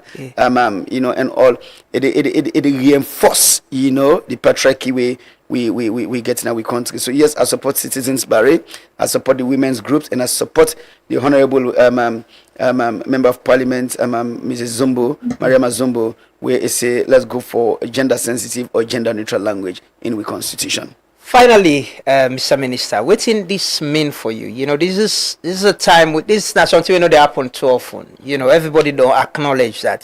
This number of things they all the time for amend the constitution, plenty, and it change how we get for electoral presidents, possibly which kind of electoral system we use, and different things. What in this mean for you personally?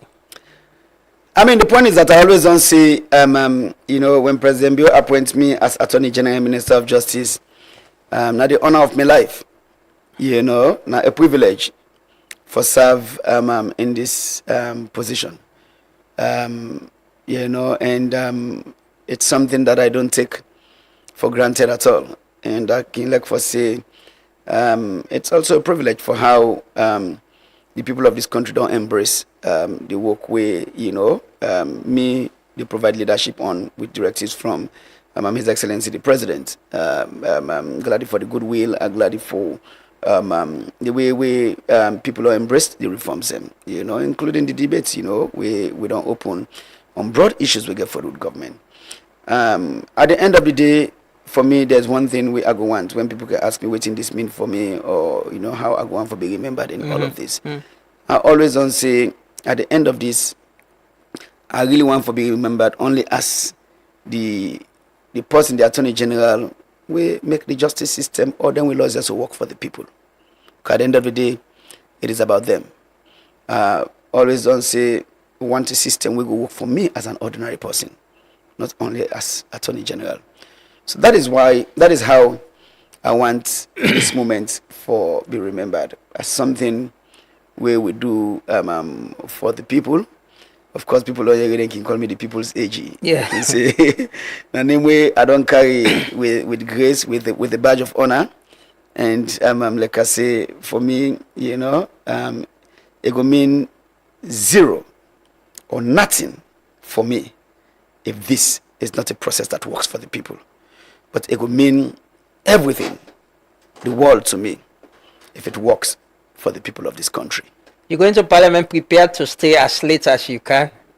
I go, I don't start with my morning coffee. I go prepare for get coffee in the afternoon. If we go into the night, I go prepare for get coffee.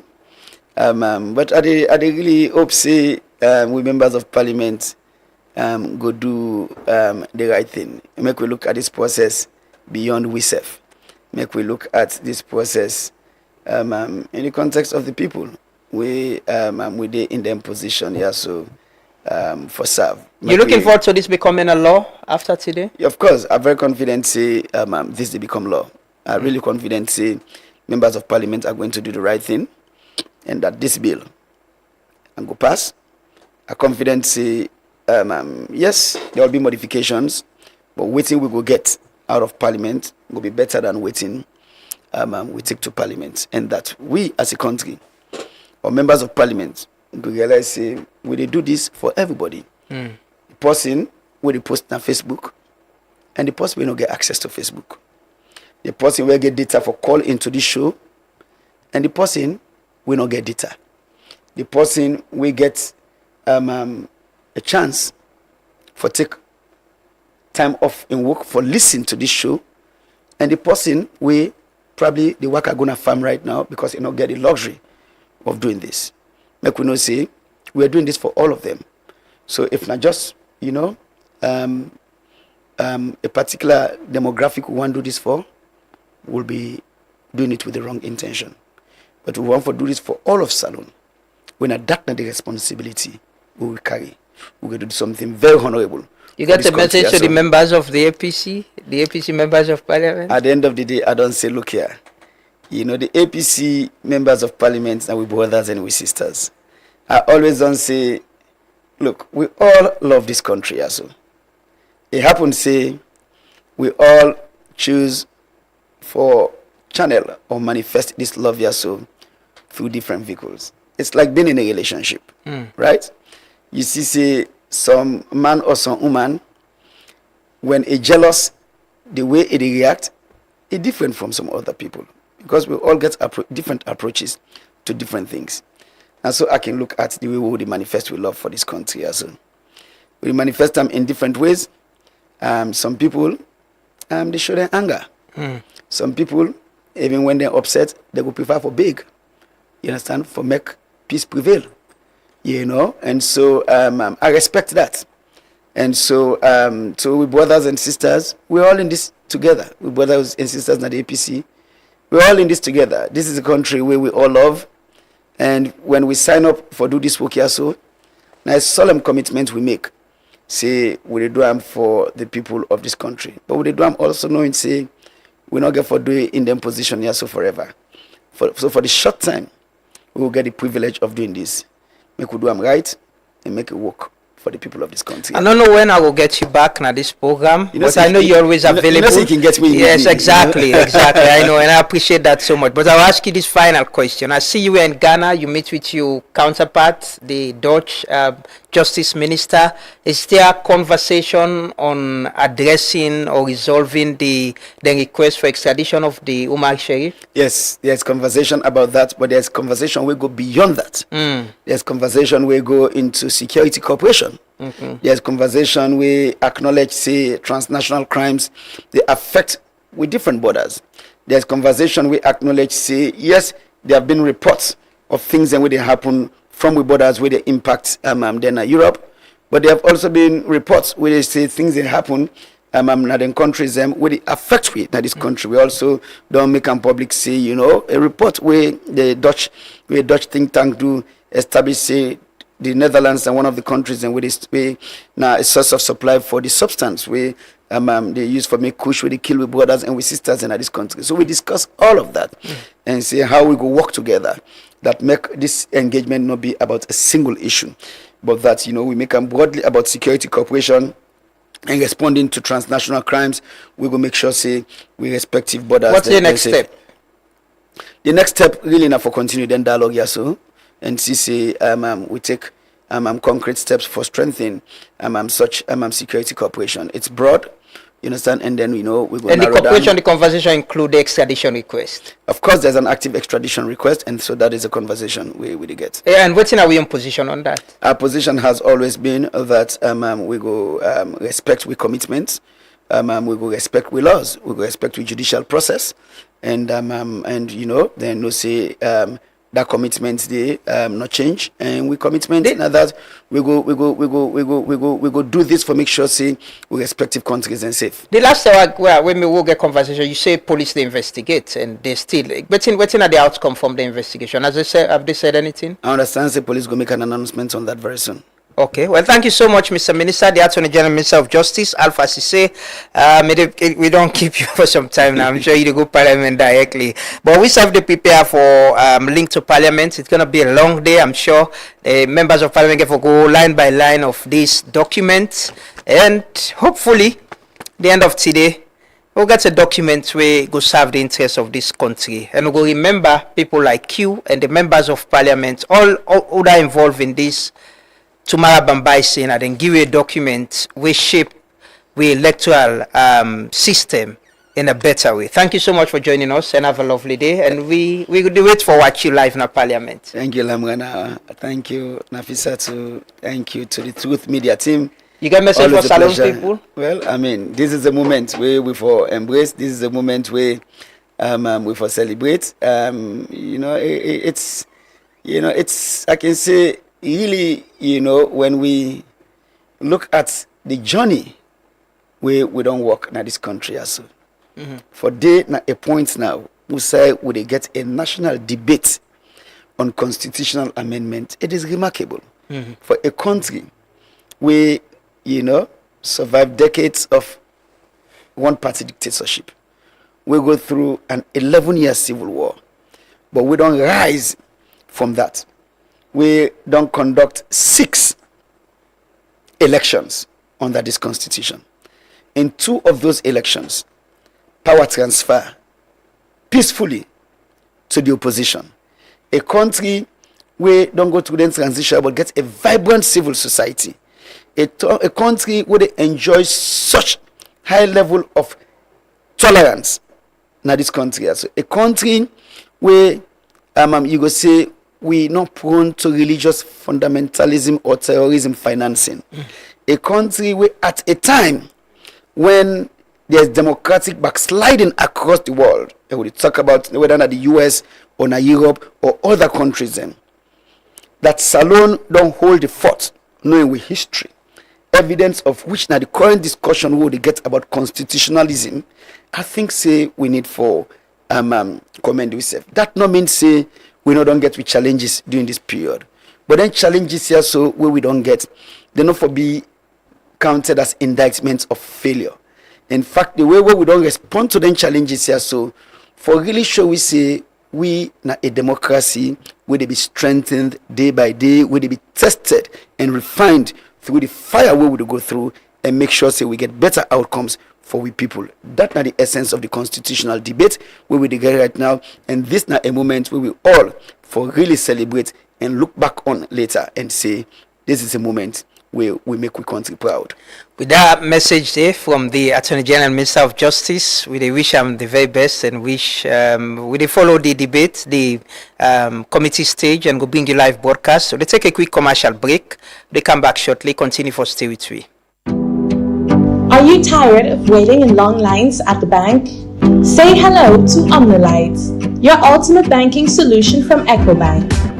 With Omnilite, managing your finances has never been easier. Here's why. Omnilite allows you to enjoy easy access to your account information across multiple countries. Monitor your accounts in real time from the comfort of your home or office. Rest assured with Omnilite, all your online transactions are guaranteed secure. Do you need to transfer funds? No problem. Whether it's domestic or international, Omnilite has got you covered. Make multiple payments effortlessly with our convenient multiple transfer service. And paying bills is a breeze with Quick Bill Pay. Plus, schedule future payments hassle-free with standing order. Want a checkbook? Just request it on OmniLite and it will be delivered to your doorstep within 10 working days. Experience the convenience and efficiency of OmniLite today. Visit us online or at your nearest EcoBank branch to learn more. A better way, a better Africa. When starting your day, getting fit is the first step. When the hustle starts, nothing should stall you. When it's time to plan your future, saving should be easy.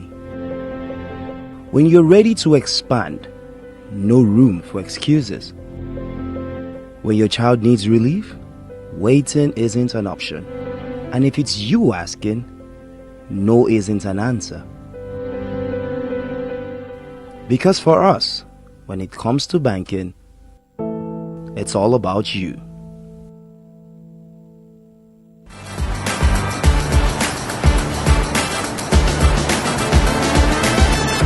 In the heart of Sierra Leone's dynamic rhythm, Rocal Commercial Bank is your beat to a brighter financial future.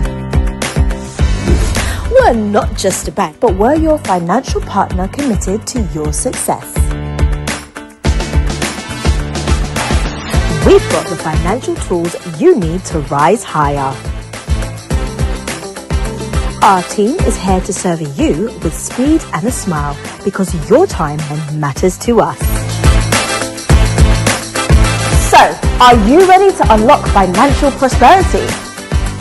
Highlighting key banking services such as Keke loans, Combra account, fixed deposits, SME loans, internet and corporate banking, from savings that grow your dreams to loans that fuel your ambitions.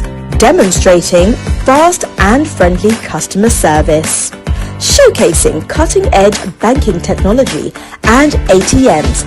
Access your money anytime, anywhere with our state-of-the-art technology and a network of ATMs. Our Rocal SimCopper app puts banking in your hands, where you can pay for EDSA, AfriMoney, Orange Money, and pay bills including school fees and make transfers to other bank accounts. Remember, you can also experience Rocal e-banking today. Then join us now. Visit any of our branches or explore our website. Rocal Commercial Bank, your bank of choice. And I do work every day for better life for you. And I pay tax to salon, make developments come true. Fambulu Nakusheo, this is a message from the National Revenue Authority, NRA. The NRA they tell all man say, now you right for ask for your GST receipt where you buy na any GST business, like a building material shop, electronic shop, supermarket, and other GST business them. But NRA don't take notice say, plenty business no they give receipt according to the GST law, and self, then customer them no but ask for GST receipt. Remember say, the GST law na salon say, na by force for let all businessmen wey get the ECR machine give the correct receipt to all them customer them wey they buy from any one pandemic shop or sales point, and anytime where you buy, then for give you receipt. Sef, na by force for let all customer or buyer collect your receipt for any time where you buy. Remember say, na big offense o if person broke the law. For you the customer or buyer, the punishment na big fine and you can forfeit your goods them to government and NRA if you not show your receipt where they ask you. Say so, if you pass mark, you will go jail between 1 to 6 months. For you the businessman, if you fail for give correct GST receipt, you don't commit offense and NRA go fine you big fine. We go pass the customer in and you self will go jail according to the GST law. Make sure say you do your GST returns every month and pay your liability to NRA. For you that Triangayes businessman, more and more punishment dey na corner according to the tax law them na the country. For you businessman, when you get the ECR machine yet, make it so go na NRA office na Wama building, 3rd floor, 11 ECOWAS Street, Freetown. For go try get your machine, let the law no go bet you Trianga one bambai. It important for no say NRA officer them go then treat just now for begin seize any market or goods wey no get GST receipt wey dem ask for am. So all man for make sure say e collect im GST receipt after wey you don buy. If the businessman no give you, go report am quick one na any NRA office near you. Wey you buy, collect your GST receipt. Wey you sell, give GST receipt, yeah? Na NRA bring this message to you. Pay tax for make less salon go rise, salon go rise. Election day don fix. Under the new and improved constitution, presidential and parliamentary election go now take place second Saturday inside November every 5 years. This go bring certainty, stability, predictability and order, and it go make more people can vote. E efficient and transparent, and it go make we institution dem strong pass today. Make we all support one constitution wey dey respect we time, we vote and we nation. For no more but this, visit www.myconstitution.gov.sl. This message dey comot from the Office of the Attorney General and the Minister of Justice.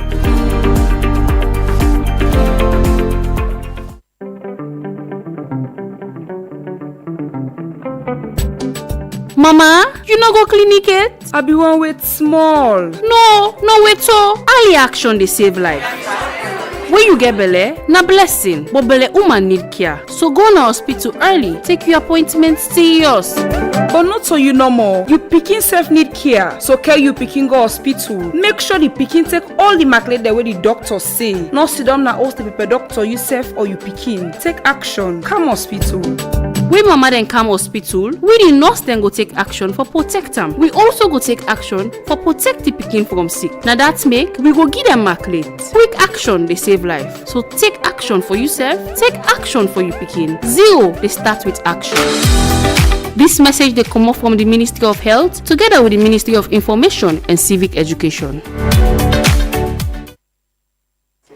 Yeah. Welcome back. This is the Truth Morning Devotion, and on Truth FM 103.9. We're on Facebook, YouTube, and TikTok, and also we partner radio stations them right across the country. And this morning, you know, where you see somebody where you always want to see, and you just imagine how will this happen, and you know, I'm still dreaming. Yeah, well, I made a request. I never thought. I know you're very busy. I made a request. I've been after the people at the ministry and at Lucine as well. So I was saying, no, Wodemaya is very busy. It will be difficult because I know even the Ghanaian media to have you for interviews, it's always difficult. But thank you so much, Wodemaya, for joining us this morning. No, thank you so much for having me. It's a pleasure meeting you. Yeah. Especially knowing that you're a big fan of what I do. Yeah. I appreciate you, brother. I have been. And thanks for all you're doing for Africa, for the world, for young people. And showcasing Salion as well. This is the third time you're coming here, right? Oh, wow. Yeah. Even counting. You know, when the big man comes, you should count. Wow. Okay, this is a third time. Yeah. So how has it been coming here? You know, 3 times now, and what the experience? So Salon has always been home for me. I love being here. I mean, for you one Salon name. Yeah, I'll be Salon Bobo, but I want to get a name. Uncle Taff give you that name. No. When I came here for the first time, that's when people started calling me Salon Bobo, Hardy Body. Okay. You know, but then I didn't really understand things the way I understand things right now. Okay. So I'm here for the Salon name. Yes. No, we'll give you a name. Motolani, Minister of Enjoyment, find a name. I have Minister of Enjoyment. Find a name. But yes, so Salion na home for you. Yeah. This is all. Yeah. And what have you seen change, you know, with the time you've been coming?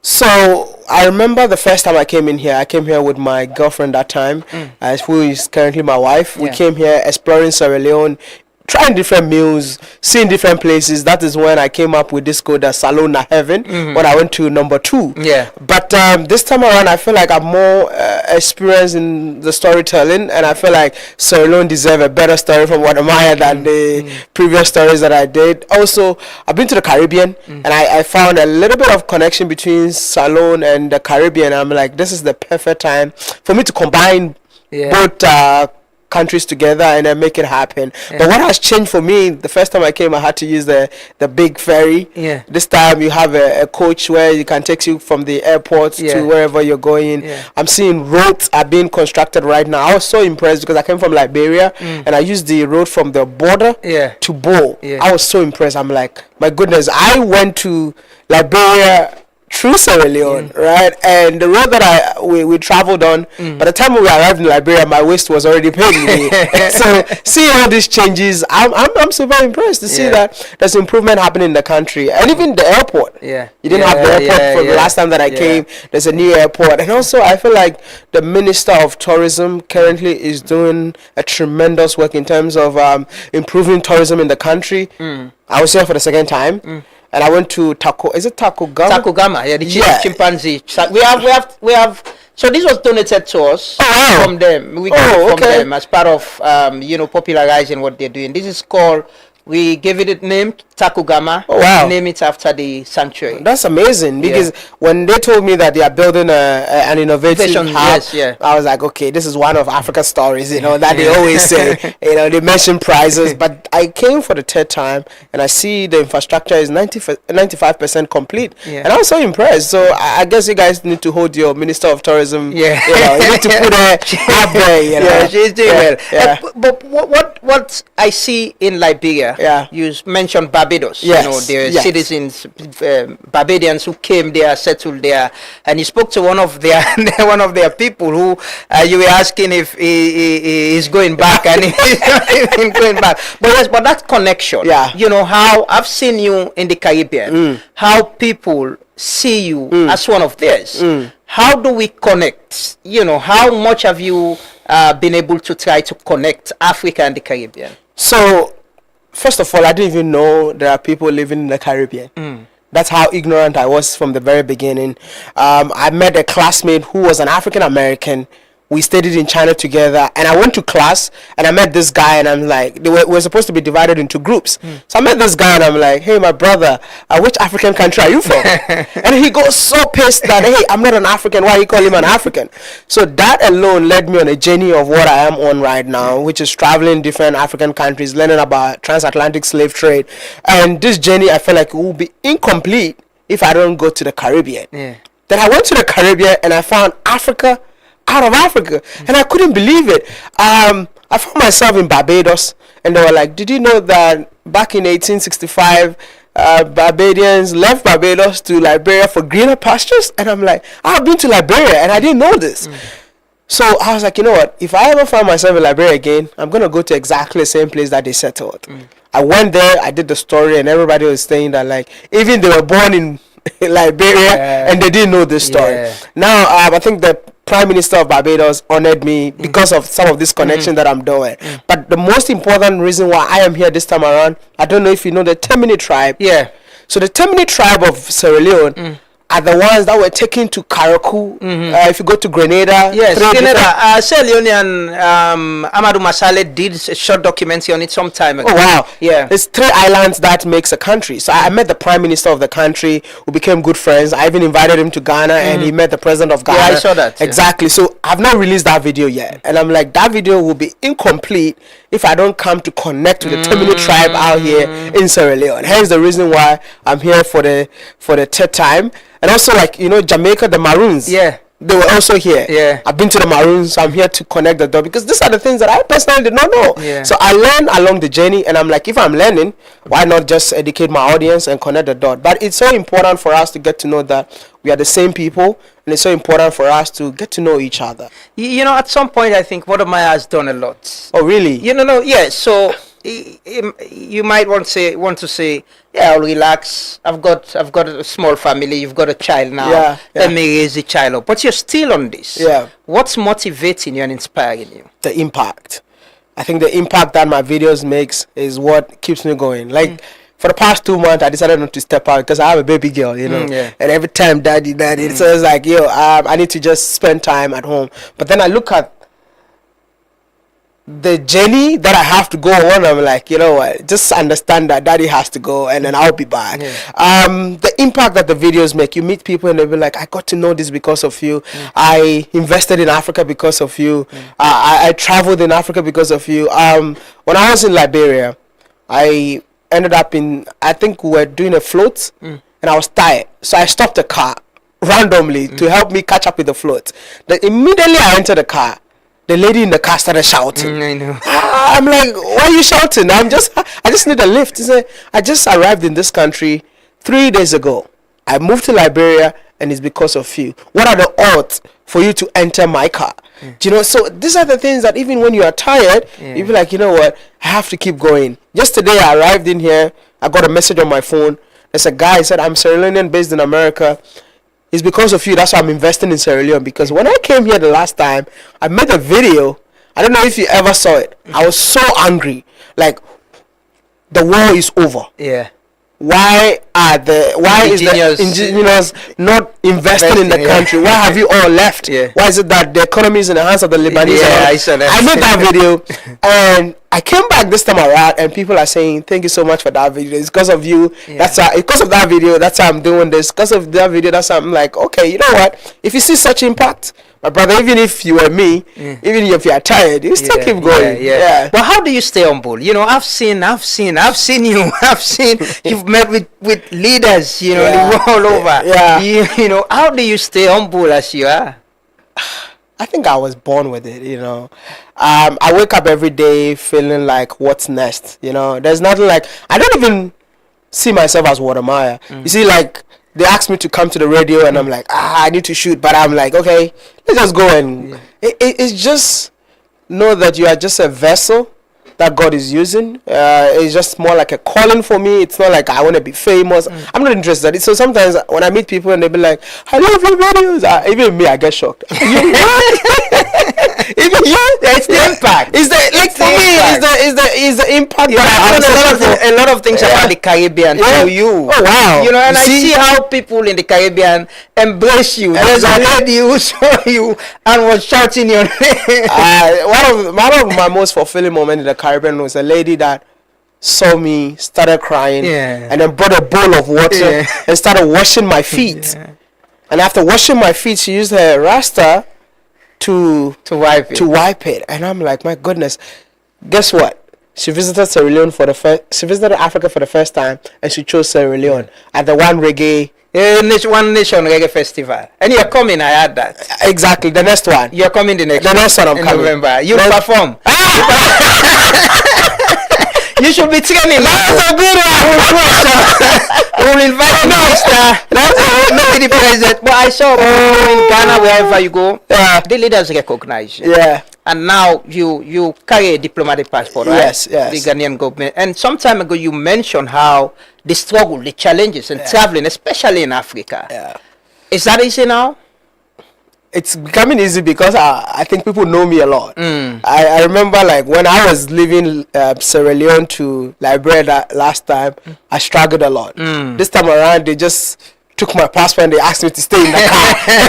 Big man. I don't even carry the diplomatic passport. Okay. I normally use my ordinary passport, but it's just like I think the popularity within West Africa is getting a bit higher. So by the time I get to the border, they know that you're coming and everybody is trying to be nice. But it's a journey that I'm on to encourage Africans to travel within Africa. And sometimes when you get opportunity to speak about this border frustration, I love to speak about it because I feel like we are the only ones that can talk about it to create a change that we're looking for. It's not easy, but right now I think it's a bit easy for me to cross borders. Even airports, they don't even allow me to. By the time you get to the 10 mark, there will be a car waiting for you. So I think ECOWAS is pushing for policy to even reduce cost and make traveling very easy. But quickly, I was reading aeronautical engineering.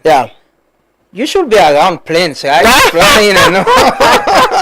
What's changed? I think I did aeronautics for my dad, but the passion has always been about, let me just give you an example. What's your passion? My passion has always been, I'm from the art stream, I grew up liking journalism and media. Have you been able to monetize your passion? Somehow, I've been able to establish this. Exactly. So, I left engineering because I realized that I love talking. And I was not getting paid for talking. Right? I didn't have to talk at the engineering field. But I was like, why am I not being paid for talking? So I started doing my own research. How do I talk and get paid for talking? Hence why I left engineering. Right? So a lot of us, you know, especially young people, have passion of doing something. But then because in Africa, our parents want us to become doctors, medical engineers, whatever they call it. Yeah, because of that, we tend to ignore our passion. So I left engineering because I felt like, you know what, I will not be the first person to build an aircraft. The aircraft has already been built. But I can be the first person to travel each and every African country telling the positive story of Africa. Hence the reason why I came back home, told my mom, no more engineering. And what was her reaction? You want to know? Who jujued my son? Who jujued my son?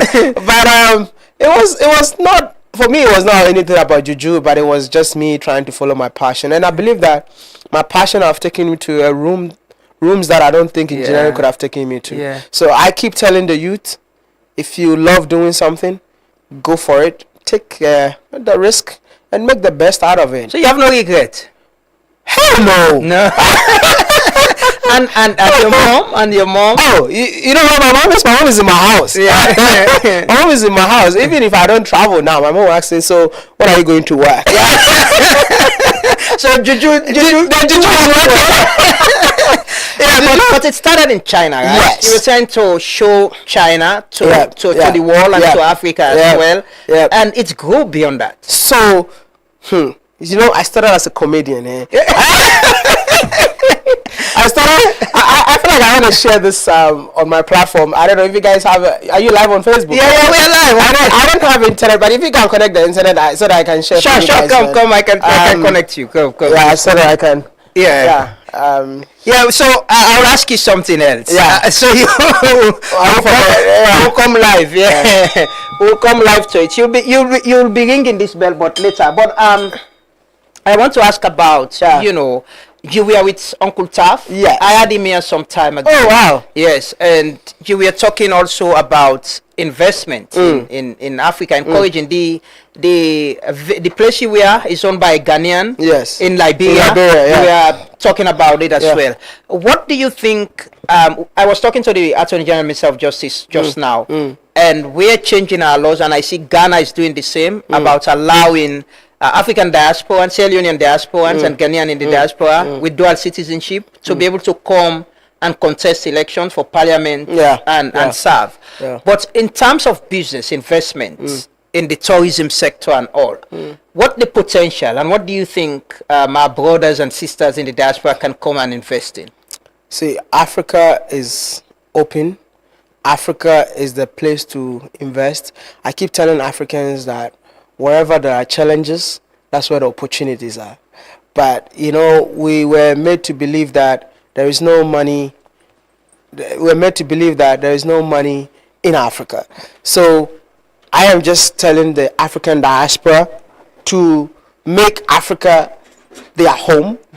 Invest in Africa. Now, when you're in a plane coming back to Africa from China, Europe, or Americas, you realize that more than half of the people in the plane are not Africans.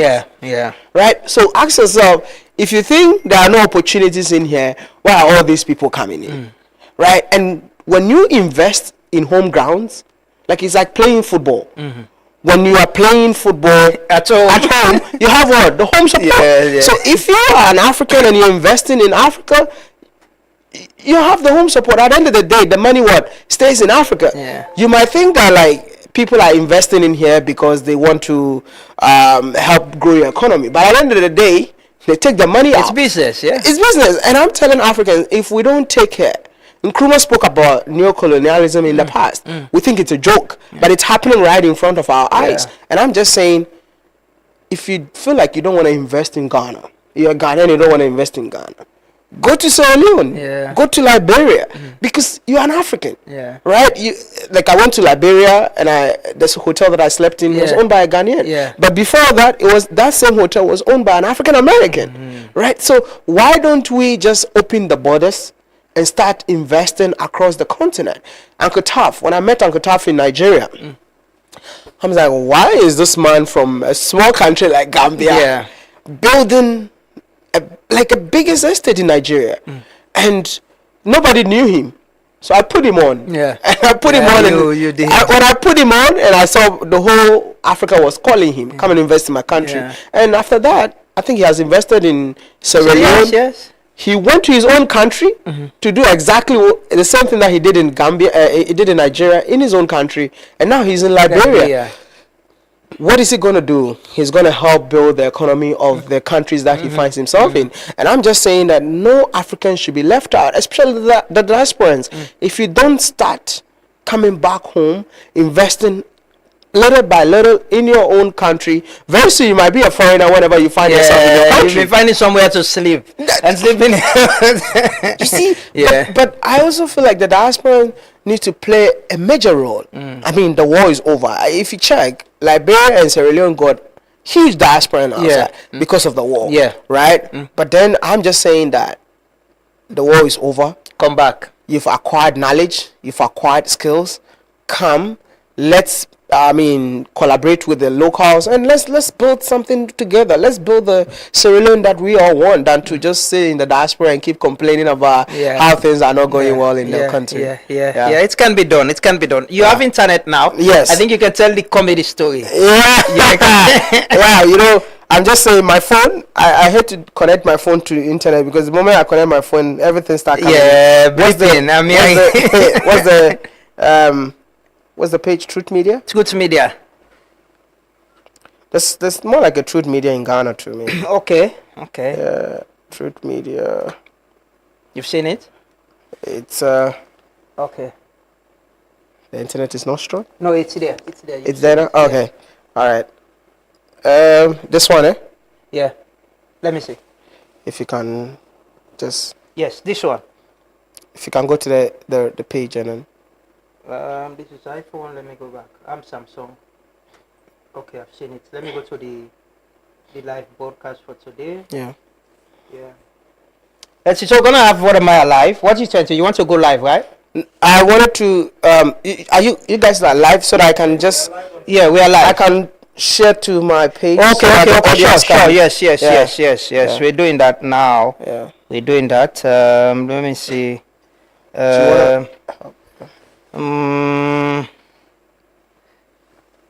iPhone. You can use iPhone better than me. Just go to the page. Yeah. This is my minister of enjoyment. He's the minister of enjoyment.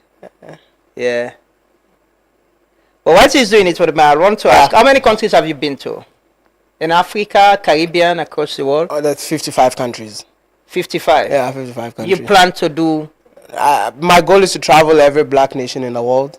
So every country where you see black people, I have to be there. You've been to Haiti?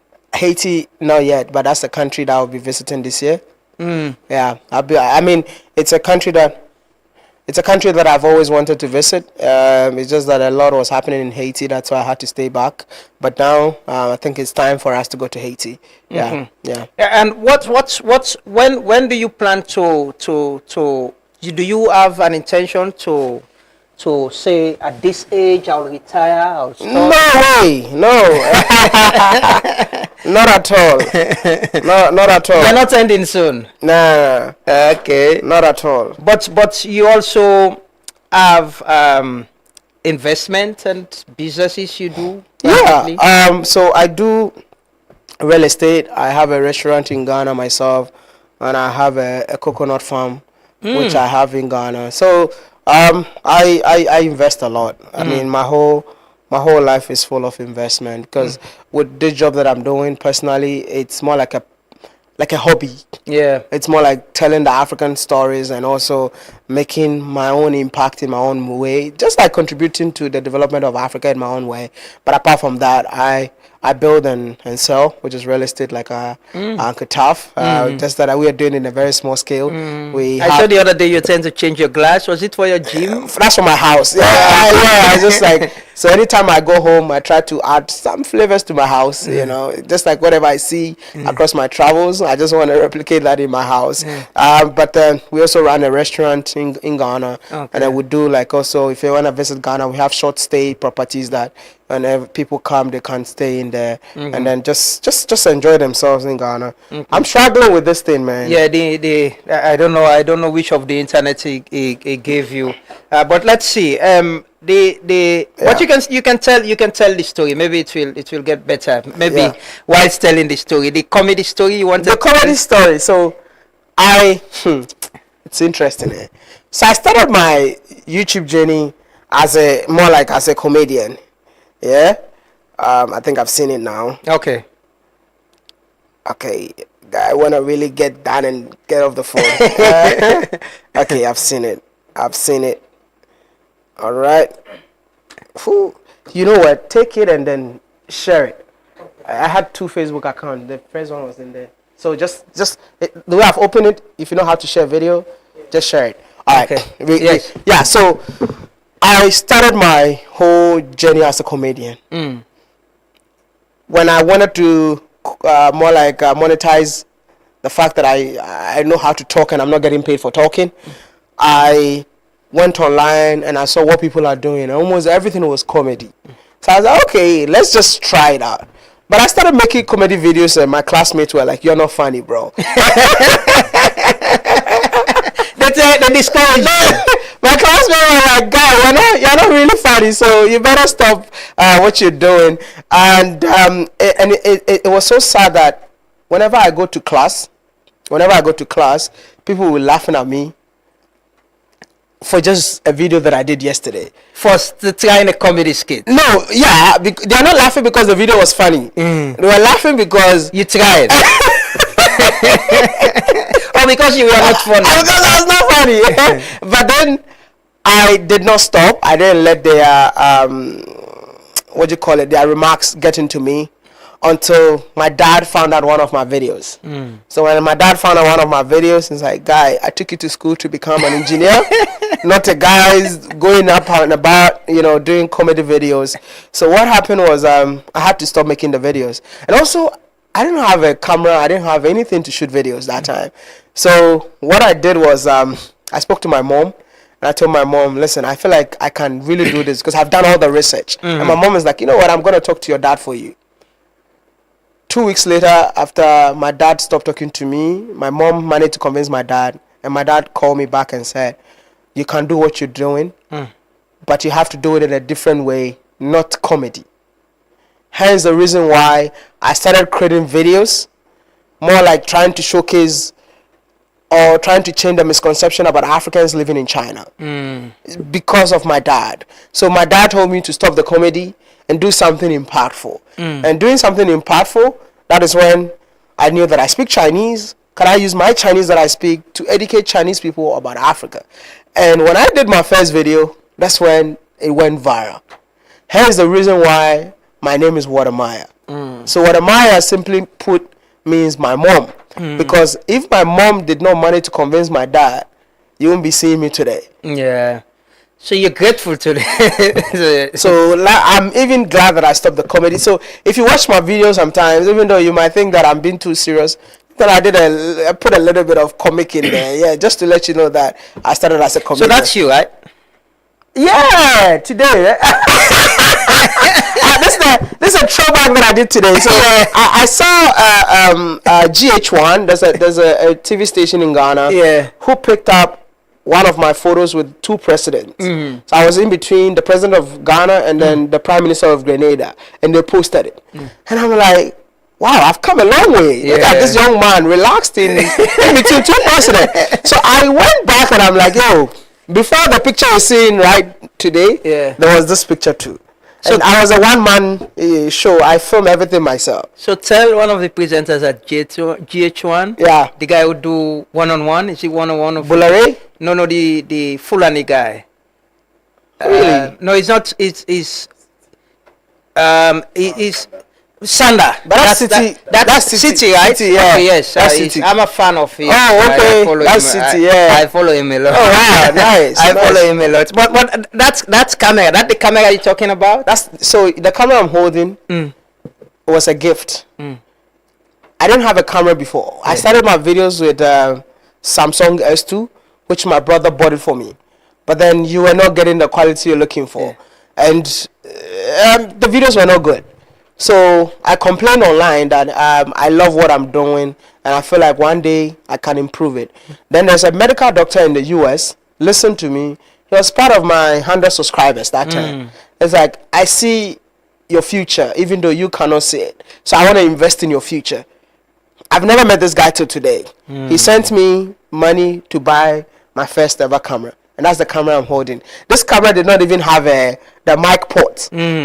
So I ended up selling this camera again when I lost my dad in 2017.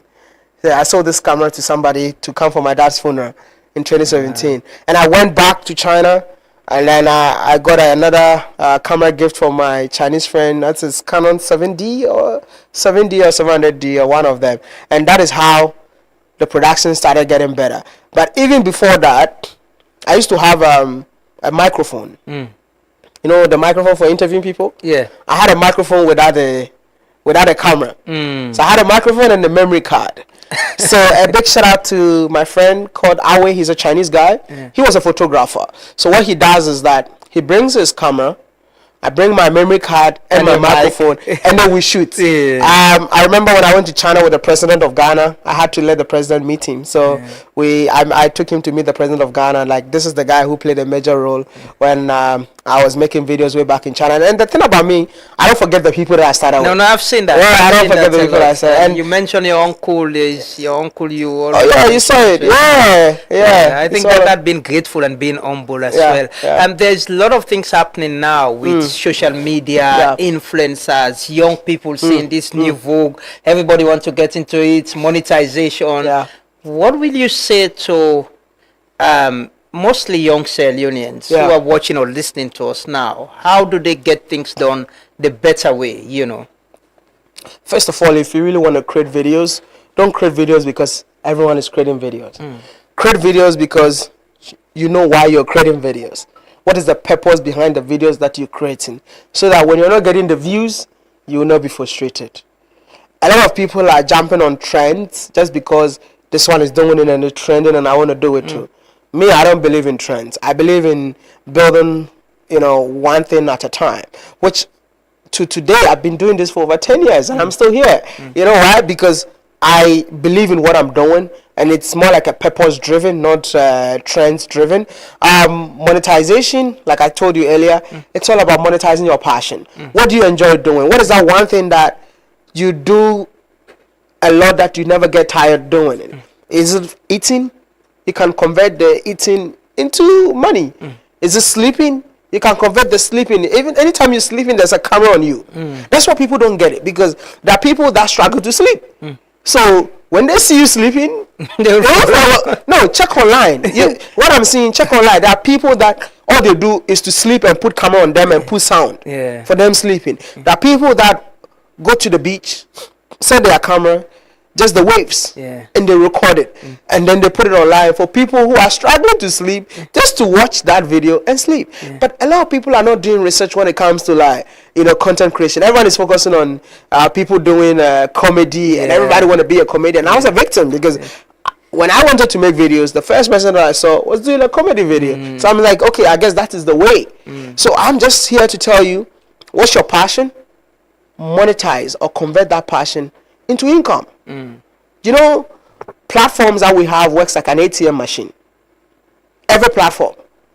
If you see me posting, when I post at the end of the month, everything that I posted at the end of the month, it works like an ATM machine. I go and withdraw the cash, right? So it's just to let you know that I've done it and you can do it too. But you can only do it when you follow your passion, not following trends or Because following what everyone everyone is is doing doing. it. Yeah. You know, that's what I asked you. What's your passion? And so, if you tell me what your passion is, the platforms are all monetized. All you need to do is to keep talking, make it more interesting, and you'll be sitting in your room, and then the money will be reflecting. Yeah, That's yeah. it. What do you think the digital media, the online space will be for Africa, in the coming years?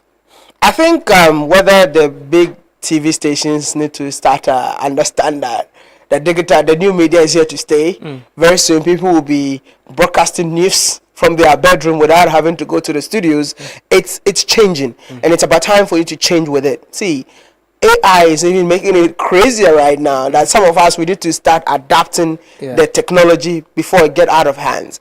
Before when I make videos and then I make mistakes, which means that I've lost the entire video. You know what? AI can speak like me now. So when I make mistake, I just write a script for the AI, I prompt it, and the AI speaks. You might think, is what am I speaking? But that voice you're hearing is AI.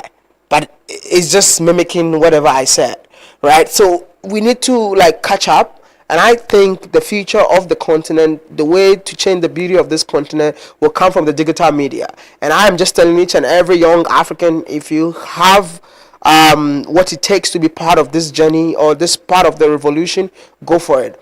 And also I want to speak to people in the professions. Digital media or social media is not for school dropout. You're not just educated enough to understand that. You need a level of education to handle some of these things. If you're a medical doctor, imagine being paid in the hospital. How much do you get paid? I'm not saying quit medical. What you need to do is to figure it out, to record yourself when you are not practicing. Tell people, if your head is aching you, what kind of medicine can you take even before you see the doctor? You teach. The pilots. Have you seen pilots? They fly, but now they are recording themselves flying. Engineering. When I was in school, when I was doing engineering, I learned half of what I know now on YouTube. The professors teaching class, record their lessons, and post it out there. In Africa, when they see young people with being online, he doesn't have anything. His idol, yeah. But this is an education that our generation ahead of us are not aware of, that you can be making money online and offline by taking advantage of what we have right now. What do you want to be remembered for? The time you'll say, I'm tired with this, let me relax and stay home. The young man who went on a journey to change the negative narrative of Africa, the young man who bridged the gap between Africa and its diaspora. That's it. You've met with leaders, African leaders, leaders from the Caribbean. Yeah. With leadership in Africa, what do you think we can get better?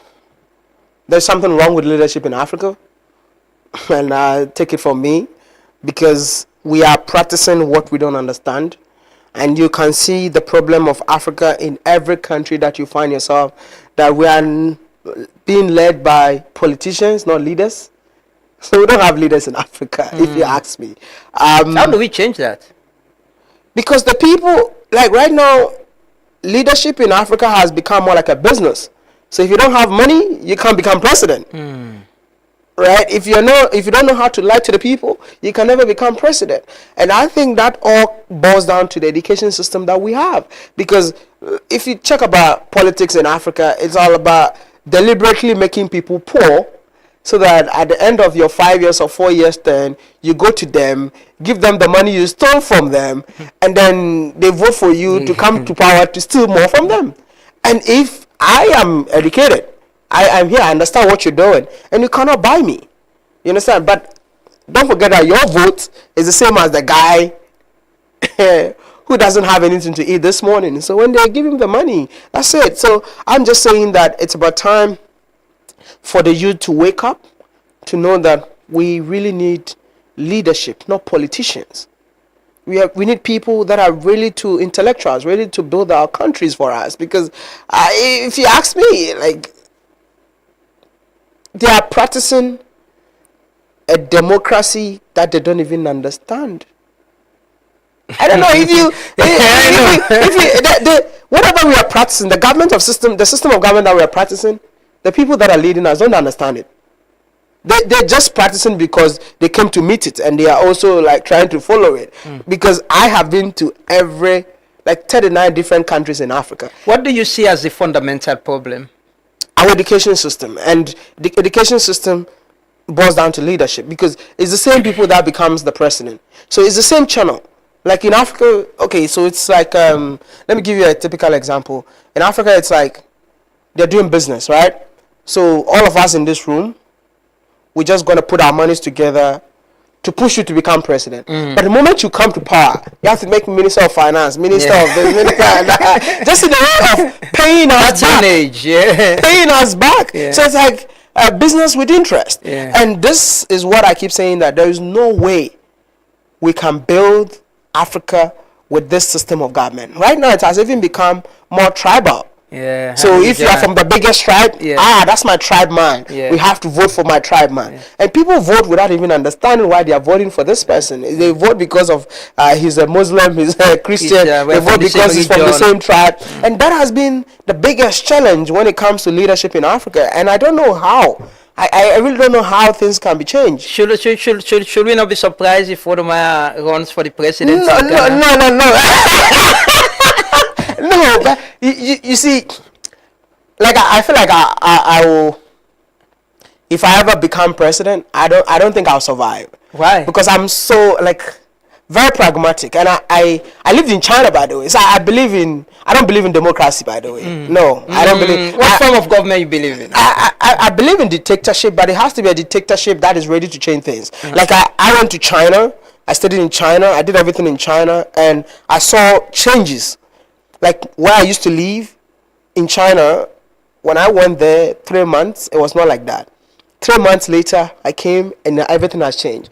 Now, in China, when a politician steals, they announce on TV that this guy is going to be killed. And we all see it. Like, they'll do it midnight. By midnight, he's gone. And they'll tell us that the guy has been killed. You know, here, the people that are stealing for us, if that person get arrested for stealing from us, then the group of people that he stole from will go to a police station and tell them to release that guy that is arrested. So it's a whole system, and I think Wodemaya for president. Don't get into trouble, man.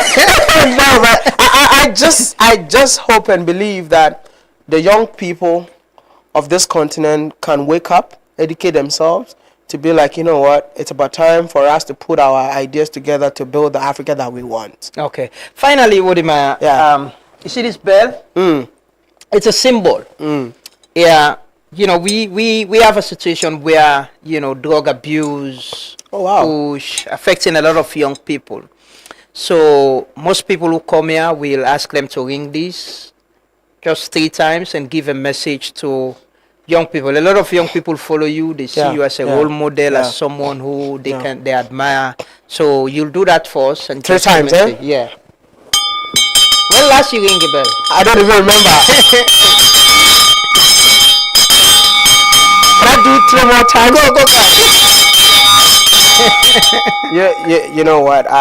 This one I'm gonna speak from my heart to the youth of Sierra Leone. Drug is not the option. Drug is not one thing that you should add to your life. I don't even drink alcohol. I don't smoke anything. But here we are. You know, sometimes they make us believe that when you're taking drugs, that's when you see your future, or you're going to be so high in life. But drug is not the option. So I'm here to tell you that stay away from those drugs. If you can even stay away from alcohol, please do. And listen, your future is so bright, and the moment you add drug to that future, you distract a brighter future that is ahead of you.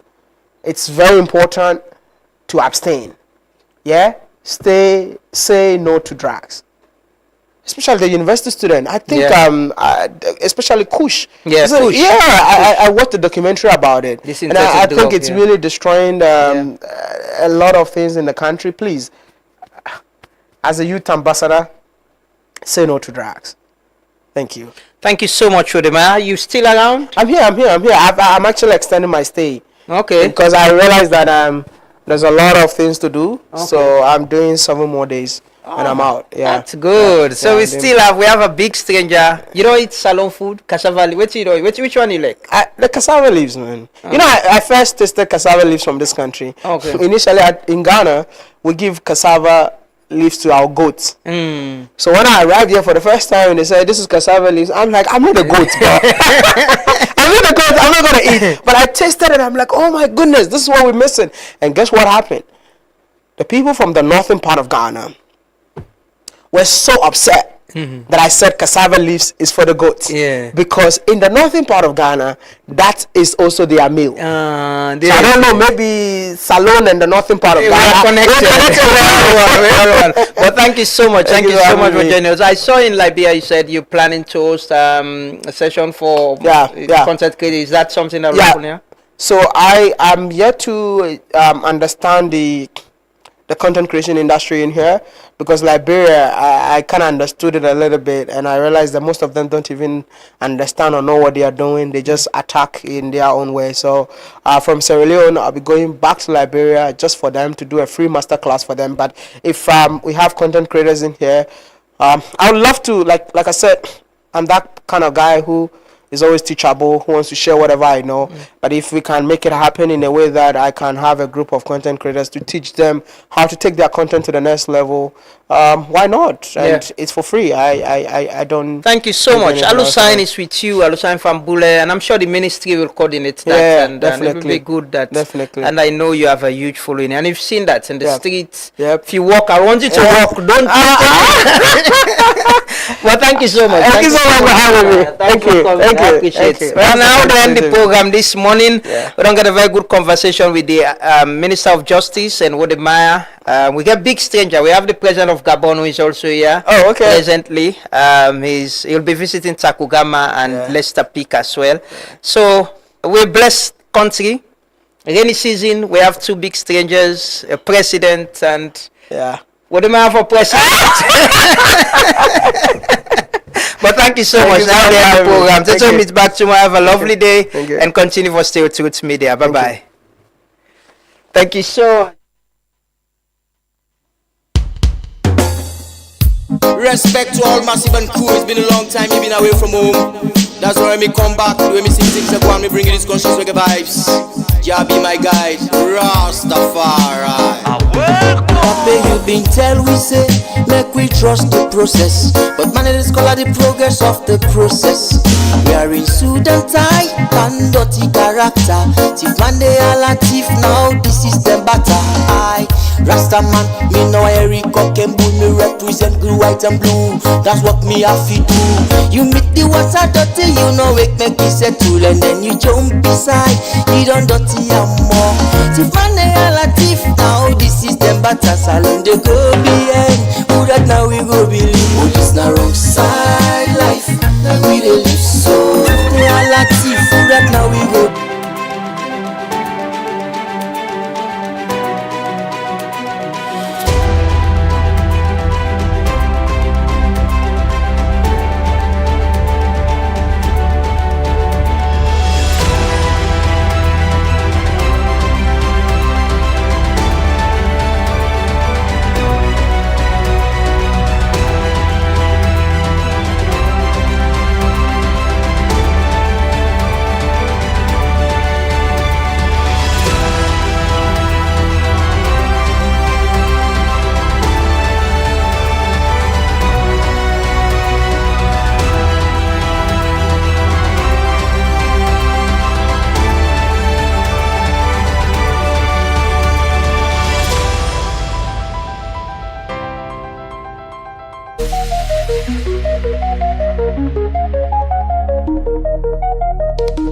This is Truth Radio, 103.9 FM.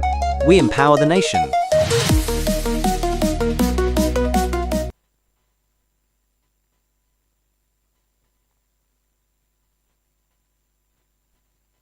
This is Truth Radio on 103.9 FM, a new wave of radio listening in Sierra Leone. Stay tuned. Orange Maxis gets flexible data and voice plans them wey go fit you lifestyle. Try the Colat Mini for just 70 Leon and get 2.5 Mbps speed for 7 days. You can need data anytime. Your bundle they give you fast internet anytime you day. For you can prefer customized plan. Your own bundle they make you select the exact data and voice package